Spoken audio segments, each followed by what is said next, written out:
ஒளியூரும் வானம்.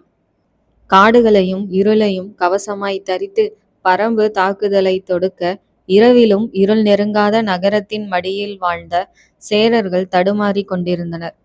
செம்மலையின் வலப்பக்கத்தில் பன்றியின் கிரீச்சிடல் கேட்க ராசசிம்மன் ஆசனத்திலிருந்து எழுந்தான். இரவு முழுதும் இது போன்று அலைய வேண்டுமா என்ற களைப்பு மனதில் தோன்றியது. நேருக்கு நேர் போரிடுவதில் இணையற்றவன் என்ற பெயர் பெற்றவன் ராசசிம்மன். ஆனால் வியூகமற்ற தாக்குதல்களுக்கு உள்ளாவது இதுவே முதல் முறை. அதுவும் பரமின் தாக்குதல்கள் மனிதர்கள் இதுவரை அறியா வண்ணம் இருந்தது. நானும் வரட்டுமா என்றான் சுகேசன். நான் பார்த்து கொள்கிறேன், எல்லைகளை பாதுகாத்திரு என்ற ராசசிம்மன் குதிரையில் ஏறி மீண்டும் அம்புகள் வரலாம், கேடய படையை ஆயத்தமாய் இருக்க சொல் என்று கூறிவிட்டு குதிரையை நகர்த்தினான். அனைத்து புறங்களிலும் அம்புகளை செலுத்தி முன்னேறி பெருத்த சேதத்தை பரம்பினர் விளைவித்து கொண்டிருக்க உடலில் சொருகிய வாளை திருப்புகையில் ஏற்படும் வலியின் உச்சத்தை ஏற்படுத்த முடியன் முடிவு செய்தான். சேரவேந்தனின் கூடாரத்தை எத்திசையில் இருந்தும் எளிதில் அணுக முடியாதவாறு சமவெளியின் நடுவில் வலுவான காவலுடன் ராசசிம்மன் அமைத்திருந்தான். பரம்பு படையின் முன்னிலையில் இருந்த முடியன் நெருப்பு அம்பு ஒன்றை தொலைவில் இருந்த பெரிய கூடாரத்தை நோக்கி எய்ய சேரவேந்தனின் கூடாரம் தீப்பற்றியது. அடுத்த கணம் முடியன் சீழ்க்கையை வெளிப்படுத்த பரம்பு படை பின்னேற துவங்கியது.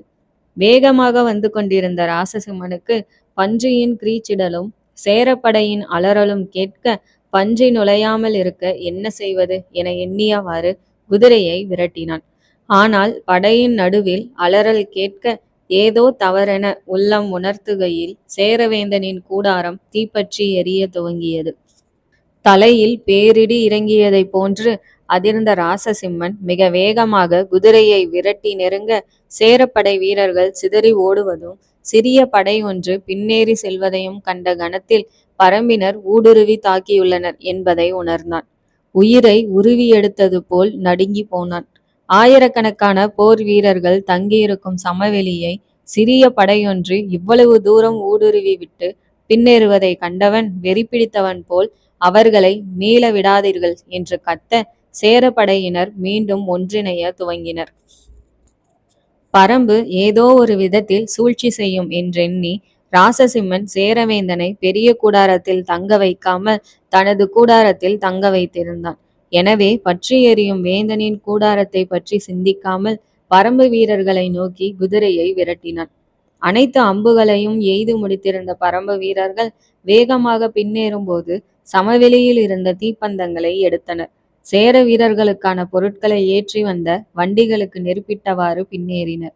வண்டிகள் பற்றி எறிய துவங்கின. காடுகளை நோக்கி உள்வாங்கும் பரம்பினரை நெருங்கிய ராசசிம்மன் விற்படையினர் தாக்குங்கள் என்று மீண்டும் இறைய ஒருங்கிணைந்த சேரப்படையினர் சரமாரியாக அம்புகளை விடுத்தனர்.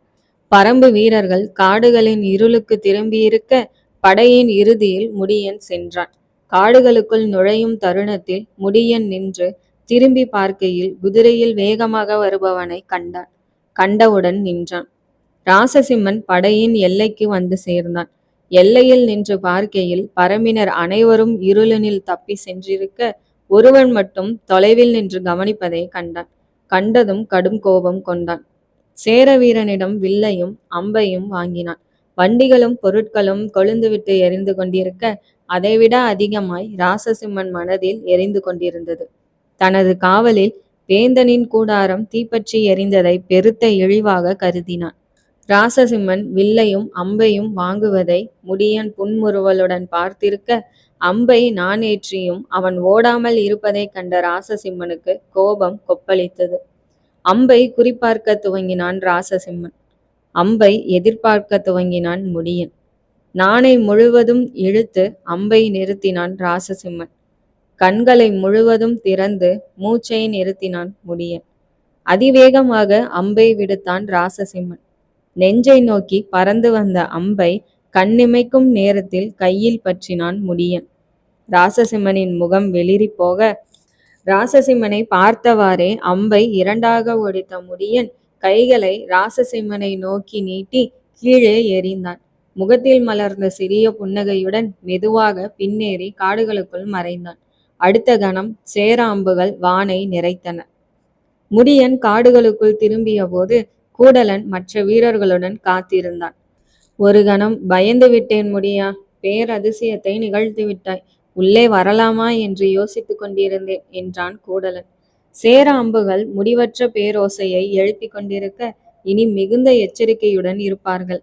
உள்ளே நுழையாதே என்ற முடியன் தன்னுடன் போரிட்ட வீரர்களை அழைத்து கொண்டு கருமலைக்கு புறப்பட்டான். சூலூர் வீரர்கள் மனம் பொங்கும் பெருமிதத்துடனும் களத்தை நீங்க மனமில்லாமலும் முடியனை தொடர்ந்தனர். ராசசிம்மன் செய்வதறியாது நொறுங்கி இருந்தான். பரம்பில் நுழைந்ததிலிருந்தே அனைத்தும் தவறாக நடந்து கொண்டிருந்தது.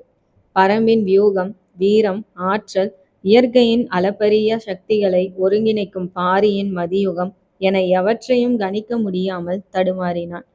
உடல் அணுவை அசைக்கும் முன்பாக ஈட்டி எறிகிறான் ஒருவன். அதிவேகமாக அம்பெய்யும் தனது திறமையை இலக்காரம் செய்து போகிறான் மற்றொருவன். கலங்கும் மனதை மெதுவாக தேற்றினான். உலகத்திலேயே ஒப்பற்ற வீரன் நான். இடைப்பட்ட தூரத்தினால் அம்பின் வேகம் குறைந்து விட்டது என எண்ணி நாளைய போரில் உத்திகளை மாற்ற வேண்டும் என நினைத்து கொண்டான். எரியும் வண்டிகளை அகற்றுமாறு கூறினான். மீண்டும் சேரப்படையின் எல்லைகளில் பாதுகாவலை பலப்படுத்தி வேந்தனின் கூடாரத்திற்கு திரும்புகையில் ஏராளமான சேர வீரர்களின் உடல்கள் சிதறி கிடப்பதை கண்டதும் அதிர்ந்து போனான். பரம்பினர் ஏற்படுத்தியிருந்த சேதம் முழுதும் கண்ணெதிரே தெரிய யானைகள் ஏற்படுத்திய சேதத்தை விட அதிக சேதம் நிகழ்ந்திருப்பது புரிந்தது. இறந்த வீரர்களின் உடல்களை எல்லையில் குவித்து பரம்பினர் எளிதில் நெருங்க இயலாதவாறு செய்யுங்கள் என்று கூறிவிட்டு வேந்தனை பார்க்க சென்றான். சமவெளியில் திரிந்த பன்றியை சேர வீரர்கள் வீழ்த்தி இருக்க பெரிய கூடாரம் முற்றிலுமாய் எரிந்திருந்தது. அதன் அருகே சேரவேந்தனுடன் சுகேசனும் கடம்பனும் நின்றனர். எப்படி உள்ளே ஊடுருவினார்கள்? நமது படையின் தரம் தாழ்ந்து விட்டதா என்று செம்மாஞ்சேரல் சினத்துடன் சீறினான். பன்றியை கண்டு வீரர்கள் பயந்து ஒதுங்கிய கணத்தில் பரம்பினர் ஊடுருவியிருக்கிறார்கள் என்றான் ராசசிம்மன். இனி எந்த விலங்கு உள்ளே நுழைந்தாலும் பாதுகாக்கும் நிலையை விட்டு விலகுபவனை காலையில் நானே சிறைச்சேதம் செய்வேன் என்று கூறிய சேரவேந்தன் சினத்துடன் கூடாரத்தினுள் சென்றான். மெதுவாக திரும்பிய ராசசிம்மன், செம்மலை இருக்கும் இடத்தில் பாதுகாவல் அதிகம் தேவையில்லை, பகைவர்கள் மலையை பிடிக்க இயலாது என்று கூறிவிட்டு சுகேசனை மாயன் மலைக்கும் கடம்பனை செம்மலையின் இடப்புறத்திற்கும் அனுப்பிவிட்டு செம்மலையின் வலப்புறத்தை நோக்கி சென்றான். மீண்டும் எங்கிருந்து தாக்குதல் வருமோ என்று சேர வீரர்கள் அச்சத்தில் கலங்கியிருந்தனர். கனப்பொழுதும் இமை மூட முடியாமல் தவித்தனர். தாக்குதலை விட தாக்குதலுக்கு காத்திருக்கும் கணங்கள் கொடுமையானவை. பகைவரின் ஆயுதங்கள் ஏற்படுத்தும் தாக்கத்தை விட அதை எண்ணி கலங்கும் மனம் அதிக தாக்கத்தை ஏற்படுத்தும். மனமே பகையாய் நின்றது. இரவில் கூடலன் மீண்டும் 4-5 முறை தாக்குதல் நடத்த தளபதிகளின் தலைமையில் சேரப்படை எளிதாக தாக்குதலை சமாளித்தது. ஆனால் இந்த தாக்குதல்களுக்கு முடிவே இருக்காதா என்று ஒவ்வொரு சேர வீரனும் விடியலுக்காக ஏங்க துவங்கினான். பகலை காண பரிதவித்தான். மென்குளிர் பெய்யும் இரவை விலக்கி சமவெளியை சூடேற்றி உடலிலும் உள்ளத்திலும் வெளிச்சத்தை பாய்ச்சி கதிரவன் மேலெழும்பினான். வெளிச்சக்கீற்றுகள் பரம்பை நிறைத்தபோது பரம்பினர் புத்துணர்ச்சியுடன் ஆயத்தமாகினர். பாரியின் இடத்தில் அனைவரும் நிறைந்திருக்க, எங்கே நிலவனும் இளங்கீரனும் என்றான் பாரி. இரவில் நெடுநேரம் நண்பர்கள் பேசிக் கொண்டிருந்தார்கள். எழுந்தார்களா என்று தெரியவில்லை என்றார் வாரியன். சில நாட்களாக நிலவன் அதிகாலையிலேயே எழுந்து காடைக்குடி வீரனிடம் ஒலிகளில் தகவல் அனுப்பும் முறையை கற்று வருகிறான் என்றான் முடியன். காடைக்குடியாக மாறப்போகிறானா என்றான் கூடலன் சிரித்தபடி. அனைத்தையும் வெட்கமின்றி கேட்டறிந்து கொள்ளும் வயது அவர்களுக்கு. வெட்கத்தை விடுத்து கேட்டறிந்து கொள்ள இயலுவதில்லை பெரியவர்கள் என்றான் பாரி. அனைவரும் பேசிக்கொண்டிருக்கையில் நிலவனும் இளங்கீரனும் அவர்களை நோக்கி வந்தனர். பறவையின் கீச்சொலியை எழுப்பிக்கொண்டு தரையில் அமர்ந்தான் நிலவன். கிளியின் ஓசையா இது என்றான் ஒளியன். இது குயில் என்று நிலவன் கூறியதும் அனைவரும் சிரித்தனர். கழுத்தில் அடிபட்ட குயிலாயிருக்கும் என்றான் கூடலன். தொடர்ந்து முயற்சி செய். ஒரு நாள் குயிலை விட சிறப்பாக கூவுவாய். தன் முயற்சியில் உறுதியுள்ளவனை தடுக்கும் சக்தி இவ்வுலகில் எதற்கும் இல்லை என்றான் பாரி. முடியனும் கூடலனும் இரவு நடத்திய தாக்குதல்களை பாரியிடம் விவரித்தனர். முடியன் ஓரிரு வரிகளில் தனது தாக்குதலை கூறி முடித்தான். ஆனால் முடியனின் வீரத்தையும் கட்டுக்காவல்களை மீறி செம்மாஞ்சேரலின் கூடாரத்தை நெருப்பிற்கிரையாக்கிய விதத்தையும் கூடலன் விவரித்து கூற அனைவரின் முகத்திலும் பெருமிதம் மிளிர்ந்தது. இடைசாமம் வரையில் என்று முடியனின் கைகளை கட்டாமல் விட்டிருந்தால் சேரப்படையையே எரித்து விட்டு வந்திருப்பான் என்றான் பாரி மகிழ்வுடன். தாக்குதலே நடைபெறாது என்று நீ சொன்னாயே என்றான் நிலவன் முகத்தை சுளித்தவாறு. ஆம், ஆனால் போர்க்களத்தில் பகைவரின் தவறுகளை உடனடியாக பயன்படுத்த வேண்டும் நிலவா. பரம்பின் முடியனல்லவா. வாய்ப்பு கிடைத்ததும் பகையின் பாசறை மீது சினத்தை கொட்டியிருக்கிறான் என்று கூறிவிட்டு பாரி முடியனை பார்க்க நிலவன் ஐயத்துடன் இருவரையும் கவனித்தான். சிறிது இடைவேளைக்கு பின்னர் குறும்பர்கள் இரவினூடையே பாறை தேனீக்களையும் பெருங்குளவியையும் கொண்டு வந்து விட்டனர் என்றார் வாரியன். குறும்பர்கள் தேன் சேகரிக்கும் தொழிலையுடைய பழங்குடியினர். போருக்கு தேவை என்றும் அதன் காரணத்தையும் கூறியவுடன் ஐவகை தேனீக்களில் பாறை தேனியே பொருத்தமாயிருக்கும் என்று அவை கூடு கட்டியிருந்த இடங்களை பார்த்து வைத்திருந்தனர். மற்ற தேனீக்களைப் போல் அல்லாமல் பாறை தேனீக்கள் உக்கிரமானவை, நச்சுத்தன்மை மிக்கவை.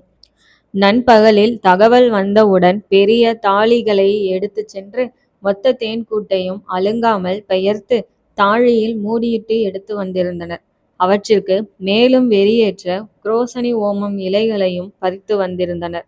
தாக்குதலுக்கு ஓரிரு நாழிகைக்கு முன்னர் குரோசனி ஓம இலைகளுக்கு நெருப்பிட்டு புகையுடன் அவற்றை தாழியினுள் இட்டால் வெறி கொண்டு எழும் தேனீக்கள் எதிரில் நிற்கும் எவரையும் விடாது. நாளைய போரில் நஞ்சை நாமும் பயன்படுத்தலாமா என்றான் கூடலன். அம்பின் முனையை நம்பாதவன்தான் நஞ்சை பயன்படுத்துவான். பரம்பின் கூர்முனை நஞ்சை விட வேகமாக மரணத்தை தரக்கூடியது. நஞ்சுக்காக மற்ற உயிர்களை துன்புறுத்த தேவையில்லை. அவசியம் என்றால் மட்டும் பிறவற்றை பயன்படுத்துவோம் என்றான் பாரி. பாரி தனது திட்டத்தை தெளிவாகவும் விரிவாகவும் கூற வாரியனுக்கு ஆதிரை பாரியின் மேல் வைத்திருந்த நம்பிக்கையின் காரணம் புரிய துவங்கியது. பரம்பிற்கு கடம்பன் வந்து சென்றது முதல் பல தருணங்களில் இளம் பாரியின் மதியூகத்தை உணர்ந்திருந்த வாரியன் போர் உத்திகளை பாரி கட்டமைத்த விதத்தில் பாரியின் திட்டமிடும் திறனை உணரத் துவங்கினான். பாரியின் வீரத்தையும் போர் முடிவதற்குள் காண வேண்டும் என ஆவல் கொண்டார். செம்மலையில் தளபதிகள் சேரவேந்தனின் முன்பாக நின்றிருக்க படை எண்ணிக்கையின் நிலவரம் என்ன என்றான் செம்மாஞ்சேரல். படையின் பாதி வீரர்களை இழந்திருக்கிறோம். யானைகளுக்கும் குதிரைகளுக்கும் இரவில் எந்த சேதமும் இல்லை என்றான் ராசசிம்மன். கொடியூர் வரை முன்னேற பாதி வீரர்கள் போதுமா? போருக்கு பாரி வந்தால் இதில் கால்வாசி வீரர்களே போதும். பின்னிலையில் இருந்து பொறியமைக்கும் அவனை வீழ்த்திவிட்டால் அதன் பின்னர் பரம்பை எவராலும் காக்க இயலாது.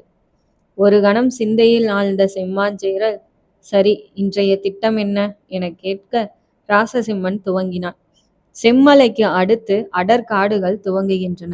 இவை அடுத்திருக்கும் கருமலை வரையிருக்கும் என கடம்பன் கூறுகிறான். காடுகளில் பரம்பின் தாக்குதல் இருக்கலாம். இரு தரப்பிற்குமே மரங்கள் இடையூறாய் இருக்கும் என்பதால் நம்மால் சமாளித்து முன்னேற இயலும். படையின் முன்னிலையில் 200 விற்படை வீரர்கள் பாதையில் பொறியேதும் உள்ளனவா என்று பார்த்தவாறு முன்னேறுவர். அவர்களை தொடர்ந்து முதல் நிலையில் 2000 வீரர்கள் செல்வார்கள். அவர்களில் கேடயமேந்திய வாட்படை வீரர்களும் விற்படை வீரர்களும் இருப்பர். அதற்கடுத்த நிலையில் ஒரு தொகை யானைப்படை காடுகளை அழித்து முன்னேறும். யானைப்படையை சுற்றிலும் யவன வீரர்கள் யானைகளை பாதுகாத்தவாறு முன்னேறுவர். யவனர்களை சுற்றி அனைத்து புறங்களிலும் நமது விற்படை வீரர்களும் வாட்படை வீரர்களும் வருவார்கள். எனவே இம்முறை பன்றிகளை வைத்து யானைகளை வீழ்த்த முடியாது. வீரர்கள் அனைவரையும் இன்று நடக்கும் போரில் நஞ்சை பயன்படுத்த கூறியுள்ளேன். முதல் நிலை படையின் வலப்புறத்தில் கடம்பனும் இடப்புறத்தில் நானும் இருந்து வழி நடத்துவோம். என்னுடன் 50 குதிரை வீரர்களும் கடம்பனுடன் 50 குதிரை வீரர்களும் வருவர். மீதமுள்ள குதிரை வீரர்கள் நடுப்படையில் வருவர். படையின் பின்பகுதியில் இருந்து சுகேசன் வழி நடத்துவான். காடுகளை தாண்டி கருமலை சமவெளியில் நுழைந்ததும் குதிரைகளை வைத்து பரம்புக்கு பொறியமைக்க இருக்கிறேன் என்றான். நல்ல திட்டம். யானைகளை கொண்டு காடுகளை அழைத்து செல்ல வேண்டுமா? கால விரயமாகும் என்றான் ராசசிம்மன் சிறிய ஐயத்துடன். அழித்தே முன்னேறு. என்ன இருக்கிறது காடுகளில் என்றான் சேரவேந்தன். மனிதர்களின் தேவைகளை நிறைவேற்றுவது மட்டுமல்ல, வாழும் முறையினையும் படிப்பிப்பது காடுகள். இணைந்து வாழ்வதிலும் கிடைப்பதை பகிர்ந்து கொள்வதிலும் மற்ற உயிர்களுக்கு பயனுள்ளதாய் இருப்பதிலும் மடிந்த பின்னும் மண்ணுக்கு உரமாவதிலும் காடுகளே உயிர்களின் அச்சு. இதை சேரவேந்தன் அறிய மாட்டான். அறவாழ்வை வாழ்பவன் அனைத்திலும் மேன்மையை பார்க்கிறான். அழித்து வாழ்பவன் அனைத்திலும் சிறுமையை காண்கிறான் என கடம்பன் எண்ணினான். ஒரு நாழிகைக்கு பின்னர் சேரப்படை முரசுகள் அதிர நகரத் துவங்கியது. செம்மலை சமவெளியை தாண்டியதும் மரங்கள் நெருக்கமாக வளர்ந்திருக்கும் காடுகள் துவங்க ராசசிம்மன் படை நகர்வதை நிறுத்தினான். காடுகளில் வானுயர்ந்த மரங்கள் மேகத்திலிருந்து நீரை நேரடியாக உறிஞ்சுவது போல் உயரமாய் வளர்ந்திருக்க 200 சேர வீரர்கள் முதலில் செடி கொடிகளை வெட்டி வழி ஏற்படுத்த துவங்கினர். ராசசிம்மன் உத்தரவிட்டதும் மரமேறுவதில் தேர்ச்சி பெற்ற 20 சேரர்கள் வெவ்வேறு மரங்களில் வேகமாக ஏறினர். குறிப்பிட்ட உயரத்தை கடந்ததும் பரம்பு வீரர்கள் எவரும் தென்படுகின்றனரா என்பதை அனைத்து புறங்களிலும் தேடிவிட்டு கீழிறங்கினார்கள். ராசசிம்மனிடம் சென்று எவரும் தென்படவில்லை என்று உரைத்ததும் சேரப்படை காடுகளுக்குள் நுழைந்தது. முதலில் சென்ற 200 வீரர்களுடன் இருந்த மரமேறும் வீரர்கள் 2 நாழிகைக்கு ஒரு முறை மரத்தில் ஏறி நாற்புறமும் கவனித்துவிட்டு கீழிறங்க சேரப்படை மிகுந்த எச்சரிக்கையுடன் முன்னேறியது. அடர்ந்த காடுகளில் செடி கொடிகளை வெட்டி வழி ஏற்படுத்தியவாறு 200 வீரர்கள் பரவலாக முன்னேறினர். அவர்களை அடுத்து சேர வீரர்கள் சென்றனர். அதன் பின்னர் ஒரு தொகை யானைப்படை முன்னேறியது. யானைகளை சுற்றி யவன வீரர்களும் சேர வீரர்களும் வலயமாய் சென்றனர். யானைகள் சிறிய மரங்களை முட்டி சாய்த்தும் கிளைகளை ஒடித்தெறிந்தும் முன்னேற பறவைகளின் கூடுகள் கீழே விழுந்து நொறுங்கின. தாய் பறவைகள் பறந்தவாறு பரிதவிக்க பறவை குஞ்சுகள் யானைகளின் கால்களில் மிதிப்பட்டன. ஓரறிவு முதல் 5 அறிவு வரையுள்ள உயிர்களை அழித்து 6 அறிவு முன்னேறியது. 10 நாழிகைக்கு மேல் சேரப்படை முன்னேற மிக உயரமான மரங்களின் உச்சியில் அகலமான கிளைகளில் இலைகளால் மறைத்து கொண்டும் மேலக்குடியினர் நெய்த ஆடைகளை அணிந்தவாறும் பரம்பினர் காத்திருந்தனர். மரமாய் கிளை பரப்பி இருந்தனர். சேர வீரர்கள் மரத்தின் மேலேறி பார்த்தபோது எங்கும் எங்கெங்கிலும் பைங்காடுகளே தெரிந்தது. செம்மலையில் இருந்து மாயன்மலை சமவெளி வரை பரவி இருந்த சேரப்படை முன்னேற துவங்கியவுடன் படையின் கடைநிலையை வழிநடத்தி சுகேசன் மெதுவாக சென்று கொண்டிருந்தான். முதல் நிலைப்படை காடுகளை அழித்து முன்னேற வேண்டியிருந்ததால் சேரப்படை மிக மெதுவாக நகர்ந்தது. சில நாழிகைக்கு பின்னர் சேரப்படையின் கடைசி வீரன் செம்மலையை தாண்டிய போது செம்மலைக்கு காவல் இருந்த சேர வீரர்களும் கீழிறங்கி படையுடன் இணைந்து கொண்டனர். செம்மலையின் அருகில் இருந்த காடுகளில் அந்த குயிலின் ஓசை கேட்க ஏராளமான பரம்பு வீரர்களுடன் முடியன் வெளிவந்தார். 2 கைகளின் விரல்களை பிணைத்து முன்னோக்கி நீட்டி விரல்களில் நெட்டி முறித்தான். வாளை உருவியவாறு சேரப்படையை நோக்கி நடந்தான். நிலம் நகர்த்தும் சூறாவளி.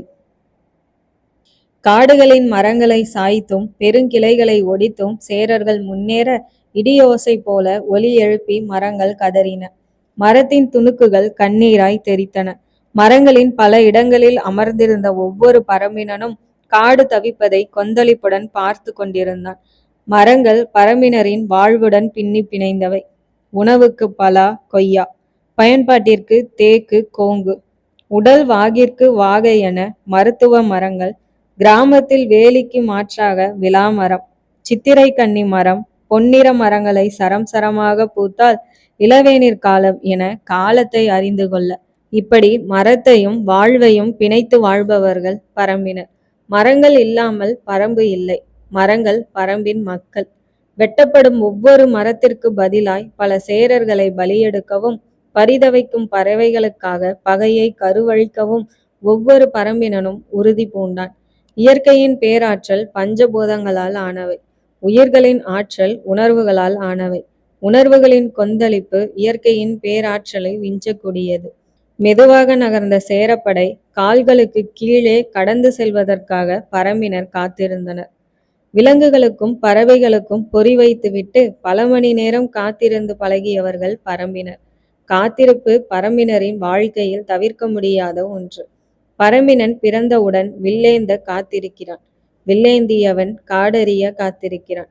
காடறிந்தவன் வீரத்தை நிலைநாட்டும் போருக்காக காத்திருக்கிறான். போரை சந்தித்தவன் காதலுக்காக காத்திருக்கிறான். நற்காதலை அடைந்து மணமுடித்தவன் அழியா புகழை வேண்டி காத்திருக்கிறான். இம்முறை பொறியை ஒரு நாட்டிற்கே வைத்திருந்த பரம்பினர் தகிக்கும் தணலாய் மனதில் சினம் தெறிக்க சரியான தருணத்திற்காக காத்திருந்தனர். சேர வீரர்களின் முதல் நிலை படை கடந்து சென்றதும் யானைகளின் வரிசை நெருங்க பரம்பு வீரர்களின் கண்கள் தொலைவில் மரக்கிளைகளின் மேல் இலைகளால் மறைத்து வைக்கப்பட்டிருந்த தாழிகளின் மேல் பதிந்தது. தாழிகள் இருந்த மரங்களை யானைகள் கடந்ததும் பரம்பு வீரர்கள் முனை ஒடிக்கப்பட்ட அம்புகளை எடுத்தனர். அவற்றின் முனைகளில் கிடைமட்டமாய் சிறிய கட்டையை பொருத்தியிருந்தனர். ஒரு பரம்பினன் கிளியின் பேச்சொலியை எழுப்பினான்.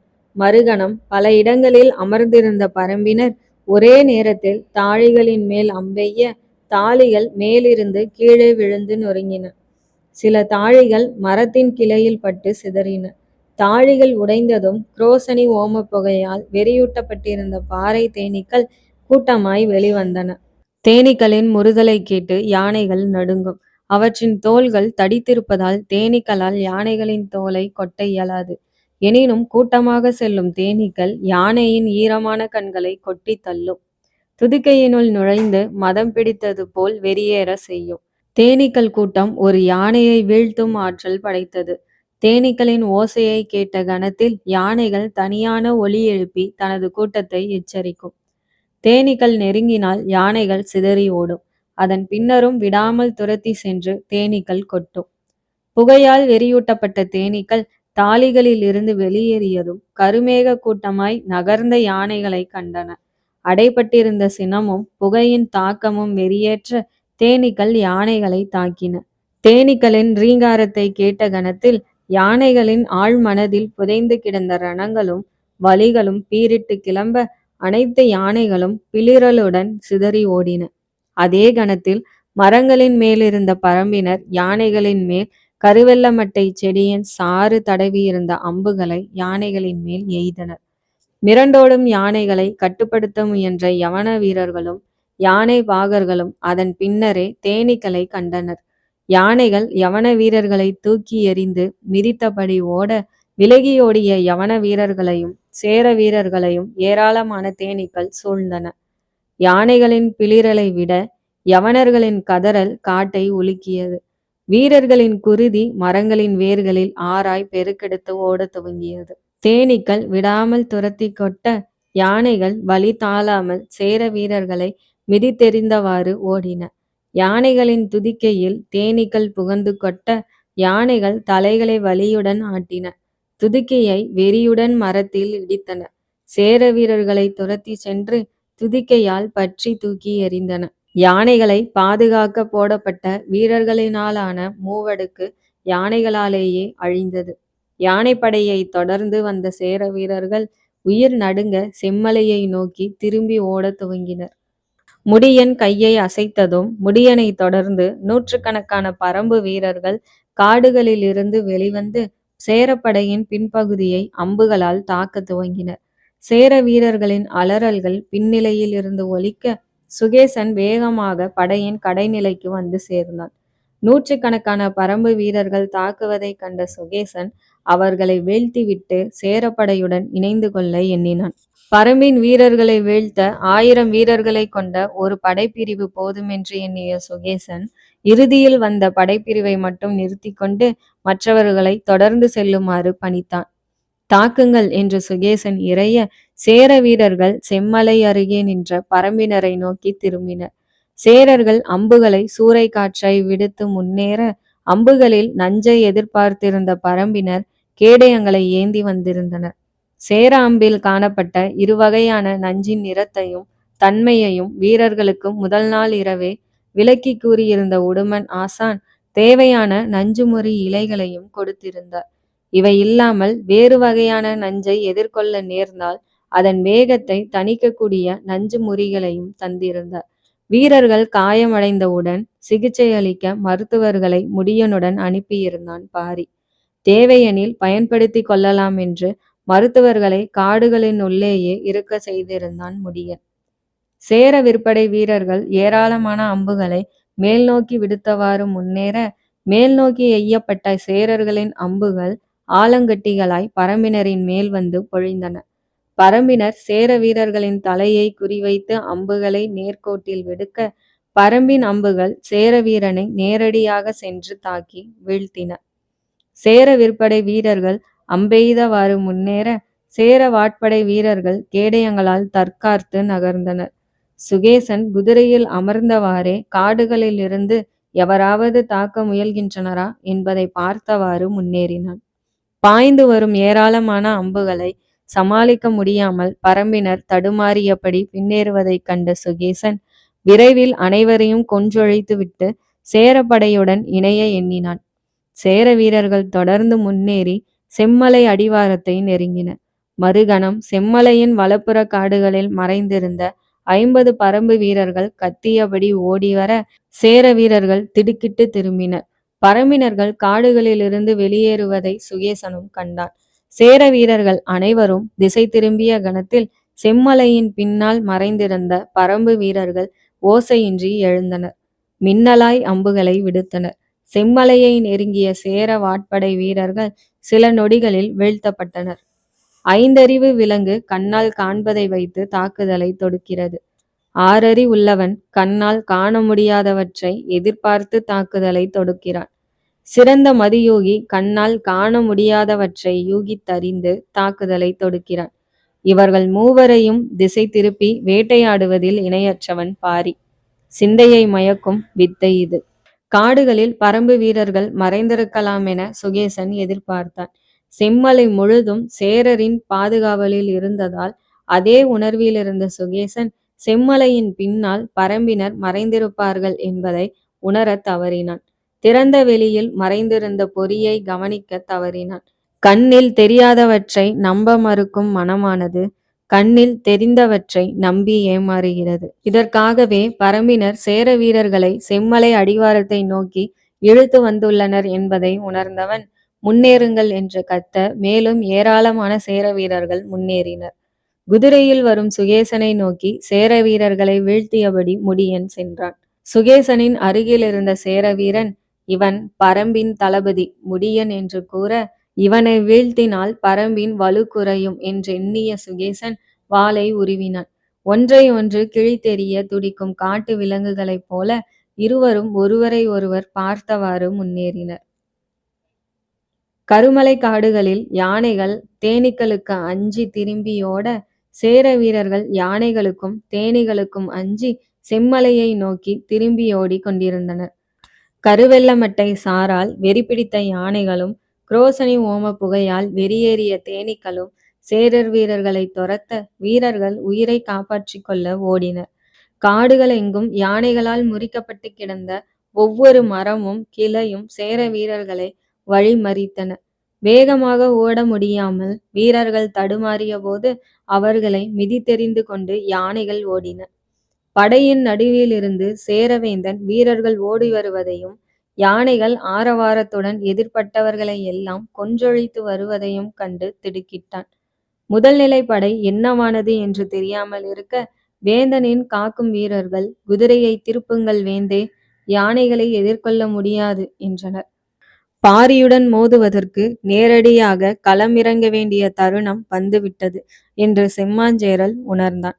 தாவர எண்ணெயை இடையில் இருக்கும் மரங்களின் மேல் ஊற்றுங்கள், யானைகள் நெருங்குகையில் நெருப்பிடுங்கள் என்றவன் திரும்பி குதிரை வீரர்களிடம், நமது படை வீரர்களை செம்மலை சமவெளிக்கு வழிநடத்தி செல்லுங்கள் என்று ஆணையிட துவங்கினான். சேரப்படை பின்னேற துவங்கியது. எண்ணெயை ஊற்றிவிட்டு அனைவரும் ஆயத்தமாயிருக்க யானைகள் நெருங்கியதும் ஒருவன் நெருப்பை பற்ற வைத்தான். திடீரென தீப்பற்றி மேலெழுந்த சுடர்கள் நெருப்பு சுவராய் வழிமறைக்க யானைகள் திசை திரும்பி ஓடின. செம்மாஞ்சேரல் குதிரையை திருப்பி செம்மலையை நோக்கி செல்ல துவங்கினான். கருமலையை நோக்கி சென்ற சேரனின் முதல் நிலை படை காடுகளை கடந்து கருமலை சமவெளியில் வெளிவந்தது. கருமலையின் முன்னிருந்த சமவெளி சிறிதாயும் அகன்றும் இருக்க, எதிரே இருந்த குன்றின் பின்புறத்தில் பரம்பினர் ஒளிந்திருக்கலாம் என்று ராசசிம்மன் எண்ணினான். சேர முரசுகள் இருமுறை அதிர ஆளுயர கேடயங்களை ஏந்திய வீரர்கள் முதல் வரிசைக்கு முன்னேறினர். அடுத்த 2 வரிசைகளில் சேர விற்படை வீரர்கள் நின்றனர். 50 குதிரை வீரர்கள் படையின் இடப்புறத்தை அடைந்தனர். அதே சமயத்தில் படையின் வலப்புறத்தில் இருந்த கடம்பனும் 50 குதிரை வீரர்களை முன்னே வரவழைத்தான். குதிரைகளை கொண்டு பொறியமைக்கும் விதத்தை ராசசிம்மன் முதல் நாள் இரவே கடம்பனுக்கு தெளிவாக கூறியிருந்தான். 2000 வீரர்களை கொண்ட முதல் நிலை படை காடுகளிலிருந்து வெளிவந்து படையுடன் சேர்ந்து கொள்ள துவங்கினர். ராசசிம்மன் கையை அசைத்ததும் முரசு தொடர்ந்து 4-5 முறை அடிக்கப்பட படை முன்னேற துவங்கியது. முரசொலியை கேட்டதும் வலப்புறத்தில் இருந்த கடம்பனும் படையை முன்னேற்றினான். கேடய வீரர்கள், விற்படை வீரர்கள் அவர்களை தொடர்ந்து குதிரைப்படை வீரர்கள் என முன்னேறினர். முதல் நிலை படை முன்னேறுகையில் இடப்புறத்தில் தலைமை தாங்கி சென்ற ராசசிம்மன் பின்புறத்தில் யானைகளின் பிளிரல்கள் கேட்டு திடுக்கிட்டான். என்ன ஆனது என்று புரியாமல் பின்னால் திரும்பி பார்க்கையில் கடல் பொங்குவதைப் போல காட்டின் நடுவில் மரக்கிளைகள் கலங்குவது தெரிந்தது. வெறியேறியிருந்த யானை ஒன்று காடுகளை விட்டு வெளியேறி சேர வீரர்களை தாக்க துவங்கியது. மேலும் ஏராளமான யானைகளின் பிளிரல்கள் காடுகளுக்குள் கேட்க என்ன ஆயிற்று, பரம்பினர் எப்படி யானைகளை தாக்கினார்கள் என்று புரியாமல் குதிரையை திருப்பினான் ராசசிம்மன். முடியன் நெருங்கியவுடன் குதிரையில் இருந்தவாறே சுகேசன் வேகமாக தாக்குதலை துவங்கினான். சுகேசனின் வாழ்வீச்சை முடியன் விலகி இருந்து சமாளிக்க இவனை குதிரையில் இருந்து வீழ்த்த முடியாதென சுகேசன் எண்ணினான். முதலையின் பலம் தண்ணீரில் என்பது போல தன்னால் நிலத்தில்தான் சிறப்பாக போரிட முடியும் என்றெண்ணி குதிரையிலிருந்து கீழே குதித்தான். இருவரும் அதிவேகமாக சுழன்று தாக்க வாட்கள் மோதி தீப்பொறி பறந்தது. முடியனை விட உயரமாயிருந்த சுகேசன் போரை விரைவில் முடிவுக்கு கொண்டு வருவதில் துடிப்போடு இருந்தான்.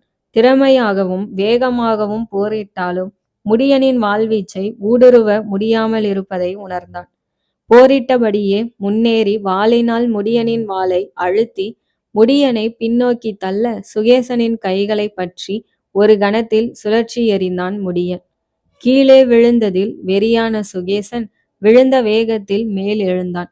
வேகமாக முடியனை நெருங்கி உடலை இடதும் வலதுமாக முழுவதும் சுழற்றி வாளை வீச முடியன் தடுத்து கொண்டான். முதுகை காட்டியவாறு சுகேசன் சுழன்று தாக்குவதை கவனித்த முடியன் அதை பயன்படுத்த எண்ணினான். மீண்டும் மிக வேகமாய் இடப்புறமாய் சுழன்று திரும்பிய சுகேசன் கனப்பொழுதில் அவனது இடக்கையில் இருந்த 3 வட்டுக்கத்திகளை முடியன் மீது வீசினான். இந்த தந்திரமான தாக்குதலை சற்றும் எதிர்பார்த்திராத முடியன் கடைசி நொடியில் உடலை விலக்க இடது தோளில் ஒரு வட்டுக்கத்தி பாய்ந்தது. பளிச்சென்ற வலியுடன் குருதி முளைத்தது. கருமலை சமவெளிக்கு முன்பாக முரசொலியை கேட்டதும் படையை முன்னேற்றிய கடம்பன் இடப்புறம் இருக்கும் சேரப்படை முன்னேறாமல் இருப்பதை கண்டவுடன் உற்று நோக்க படையின் இடப்புற காடுகளிலிருந்து வெளிவந்த யானை சேர வீரர்களிடையே நுழைந்து தாக்குவதைக் கண்டு அதிர்ந்தான். பரம்பினர் மீண்டும் யானை படையை வீழ்த்திவிட்டனரா என்ற ஐயம் ஏற்பட படை முன்னேறுவதை நிறுத்தினான். சேரப்படையின் இடப்புறத்தில் பதட்டம் உருவாக யானை சேர வீரர்களை தூக்கி எறிந்து கொண்டு அலைவதை கண்டதும் யானையை வீழ்த்துங்கள் என்று ராசசிம்மன் கத்த விற்படையினர் யானையை நோக்கி அம்பெய்ய துவங்கினர். பாரி எளிதாக யானையை வீழ்த்திய முறையை நினைவு கூர்ந்த ராசசிம்மன் யானையின் காதுகளில் தாக்குங்கள் என்று கத்தினான். குதிரையிலிருந்து கீழே குதித்திறங்கி அருகில் இருந்த சேர வீரனிடமிருந்து ஈட்டியை பறித்தான். யானையை சற்று நெருங்கியவன் உடலை வளைத்து மிக வேகமாக ஈட்டியை எறிய ஈட்டி காதில் சொருகி நின்றது. தளர்ந்து போன யானை சிறிது தூரம் சென்று சரிந்தது. அனைவரும் விலகுங்கள் என்று சேர வீரன் இறைய சேரர்கள் வேகமாக விலகினர். ராசசிம்மன் அருகில் நெருங்கி ஈட்டியை கவனித்தான். ஈட்டி யானையின் மறுபுறத்தில் வராததைக் கண்டு மனமுடைந்தான். பாரியின் ஆற்றலுக்கும் தனது ஆற்றலுக்குமான வேறுபாட்டை உணர்ந்த கணத்தில் உடலெங்கும் கசப்பை உணர்ந்தான். மலையிடம் மோதும் மடுவாய் தான் இருக்கிறோமா அல்லது வானை அளக்க விரும்பும் பறவையாய் இருக்கிறோமா என தோன்ற ஒரு கணம் ராசசிம்மனுக்கு சில்லிட்டது. ஒருவேளை பாரி வீழ்த்தியதை இளவயது யானையோ அல்லது மலை மீதிருந்து எரிந்ததால் ஈட்டியின் வேகம் அதிகமாகி இருக்குமோ என்று மனம் ஆற்றுப்படுத்தும் எண்ணங்களில் அலைந்தது. மனம் துவளக்கூட நேரமில்லாமல் யானைப்படை முழுவதும் வீழ்த்தப்பட்டிருக்குமா என்ற எண்ணம் உடனே தோன்றியது. பாரி எதையும் பாதியில் விட்டிருக்க மாட்டான் என நினைத்தவன் சேரவேந்தன் வீழ்த்தப்பட்டிருந்தால் போர் முடிந்ததென நினைத்தான்.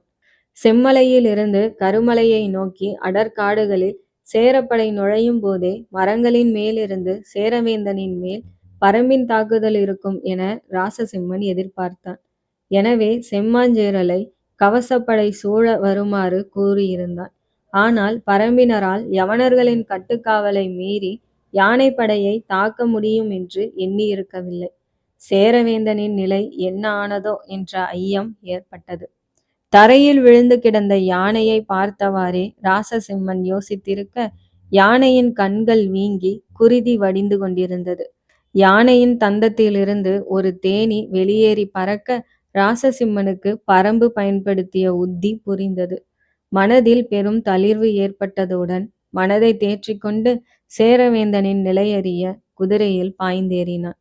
முதல் நிலையை விட்டு விலகுகையில் படை தாக்குதல்களுக்குள்ளாகுமோ என தோன்ற குதிரையை திருப்பி கடம்பனை நோக்கி விரட்டினான். கடம்பனை நெருங்கியதும் பரம்பினர் காடுகளில் யானை படையை சிதைத்து விரட்டியிருக்கிறார்கள். சேரவேந்தனின் நிலை தெரியவில்லை. நான் சென்று பார்த்து வருகிறேன்.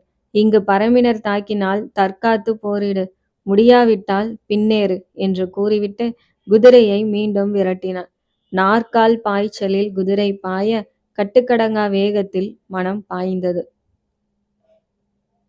முடியனின் இடது தோளில் வட்டுக்கத்தி பாய வட்டுக்கத்திகளை எடுக்கும் இடக்கையை மறைக்கவே சுகேசன் உடலை சுழற்சி தாக்கியுள்ளான் என்பதை முடியன் புரிந்து கொண்டான்.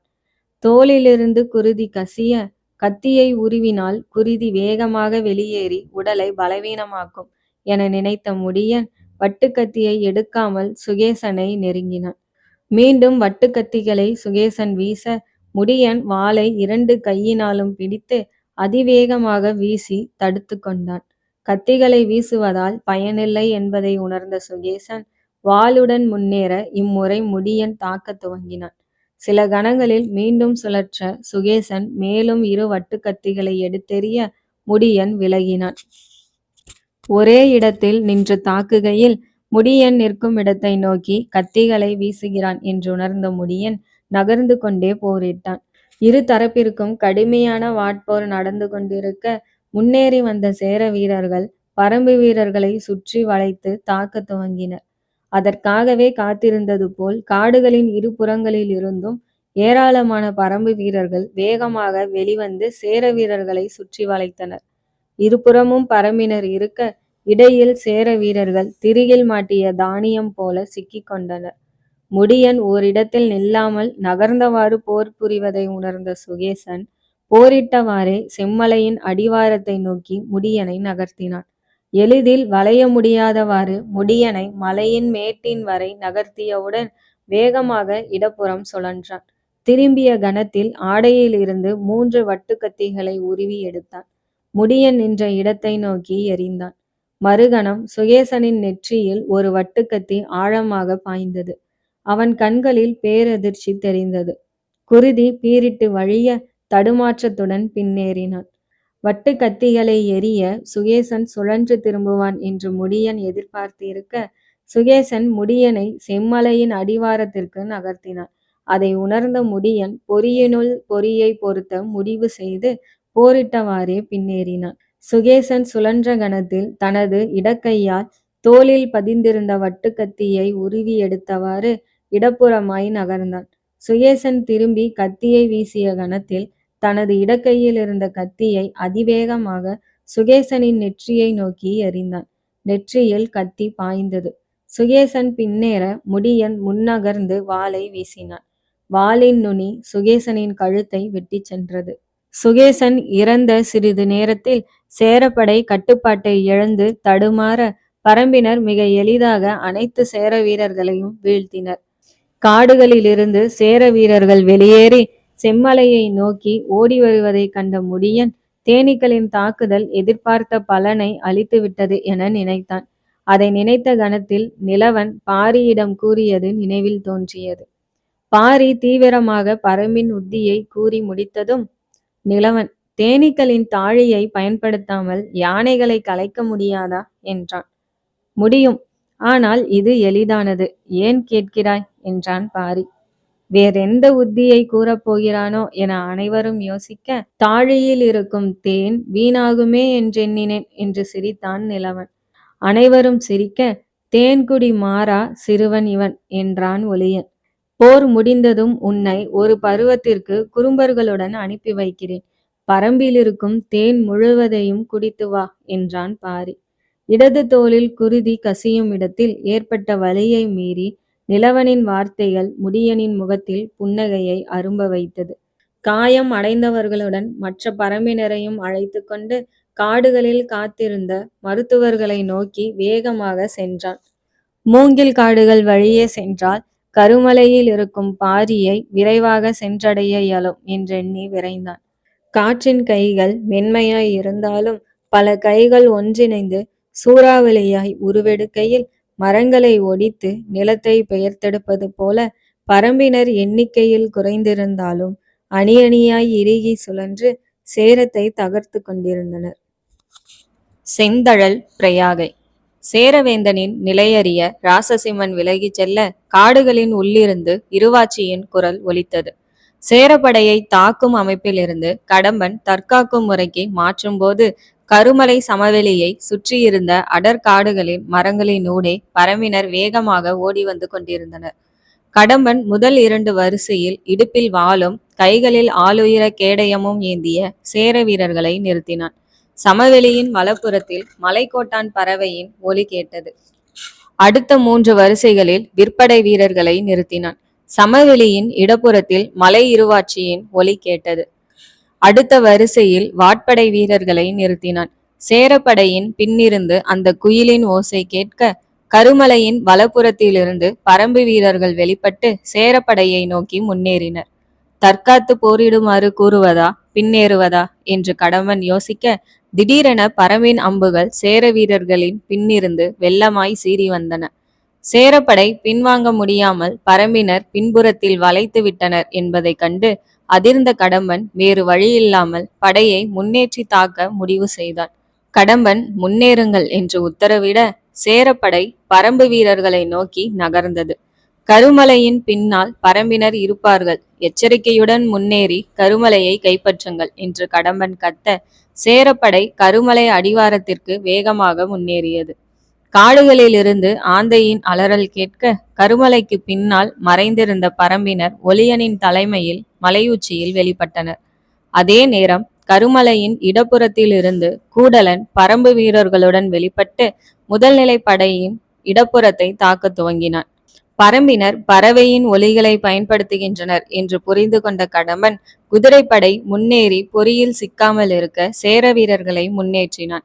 சேர வீரர்கள் கேடயங்களால் தற்காத்து கொண்டு கரட்டின் மீது ஏற துவங்கினர். கரட்டின் நடுப்பகுதி வரை சேர வீரர்கள் மேலேறிய போது கரட்டின் உச்சியில் எழும் இளஞ்சூரியனாய் இளங்கீரன் சூலூர்காரர்களுடன் வெளிப்பட்டான். வெளிப்பட்ட கணத்தில் அனைவருக்கும் முன்பாய் வேகமாக கீழிறங்கினான். கைகளில் இருந்து வட்டுக்கத்திகள் கதிர்வீச்சாய் சீறின. சேர வீரர்கள் கேடயத்தை உயர்த்தும் முன்னர் கத்திகள் உடலில் பாய்ந்தன. உடலெங்கும் வட்டுக்கத்திகளுடன் இளங்கீரன் முன்னேற சேர வீரர்கள் வளையம் வளையமாய் சரிந்தனர். சேர வீரர்களின் உடல்கள் கரட்டின் உச்சியில் இருந்து உருளத் தொடங்க பரம்பின் சூலூர் வீரர்கள் எளிதாக அடிவாரத்தை அடைந்து சேர வீரர்களுடன் மோதினர். சேர விற்படையினர் அம்புகளை விடுத்து முன்னேற கருமலை குன்றின் வலப்புறத்தில் வெளிவந்து தாக்கிய பரம்பினர் பின்னேற துவங்கினர். பரம்பு வீரர்கள் பின்னேறுவதில் சூழ்ச்சி ஏதும் இருக்கும் என எண்ணிய கடம்பன் வீரர்கள் இருக்கும் நம்பிக்கையில் தொடர்ந்து எச்சரிக்கையுடன் முன்னேறினான். கருமலையின் அடிவாரத்தை கடம்பன் நெருங்கிய போது 2 தரப்பிலும் கடுமையான தாக்குதல்கள் துவங்கின. மீண்டும் காடுகளில் இருந்து பறவையின் ஒலி கேட்க பொறியில் நுழைகிறோமோ என கடம்பன் நினைத்தான். கடம்பன் குதிரை வீரர்களுடன் கருமலையின் வலப்புறம் முடியும் இடத்தில் வளைந்து மலையின் பிற்பகுதியை நோக்கி செல்ல மீண்டும் பறவையின் ஒலி கேட்டது. கடம்பனின் குழப்பம் அதிகமானது. போரில் குழப்பம் ஏற்படும் போது அச்சம் முளைவிடும். அச்சம் ஆட்சி செய்யும் இடத்தில் சிந்திக்கும் திறன் வெளியேறும். கடம்பனை குழப்ப பரம்பினர் தேவையற்ற பறவையின் ஒலிகளையும் எழுப்பி கொண்டிருந்தனர். கடம்பன் படையை வழிநடத்தும் அனுபவமற்றவன் என்பதை உணர்ந்து கன்னிகள் பின்னப்பட்டிருந்தன. ராசசிம்மன் களத்தில் இருந்திருந்தால் அவனை எதிர்கொள்ள மாற்று உத்தியை வடிவமைத்திருந்தான் பாரி. களத்திற்கேற்ற மண்ணை தேர்வு செய்வது போல தளபதிக்கேற்ற பொறியை தேர்ந்தெடுத்திருந்தான். இரை கிடைத்ததை குறிக்க பறவைகள் ஒலி எழுப்புவது போல இரை சிக்கியதை குறிக்க பரம்பு ஒலி எழுப்பியது. கருமலை குன்றின் பின்பகுதியில் மடிப்புகள் இருப்பதை கண்ட கடம்பன் பரம்பினரை பின்தொடர்ந்து மெதுவாக செல்வதில் பயனில்லை என்று உணர்ந்தவுடன் தாக்குங்கள் என்று கத்தியபடி முன்னேறினான். சேர குதிரை வீரர்கள் பாய்ந்து முன்னேற பரம்பு வீரர்கள் திரும்பி ஓடத் துவங்கினர். கடம்பன் கருமலைக்கு பின்புறம் திரும்பியதும் காடுகளிலிருந்து வெளிப்பட்ட பரம்பினரும் கருமலை மேலிருந்து இறங்கிய பரம்பினரும் சேர வீரர்களுடன் மோதி கடம்பனை தொடர்ந்து சென்ற படையை துண்டித்தனர். கடம்பனும் அவன் நண்பர்களும் பரம்பினரை துரத்தி செல்ல திடீரென மலை மேலிருந்த குகைகளில் இருந்தும் எதிர்ப்புற காடுகளில் இருந்தும் பரம்பினர் வெளிப்பட்டனர்.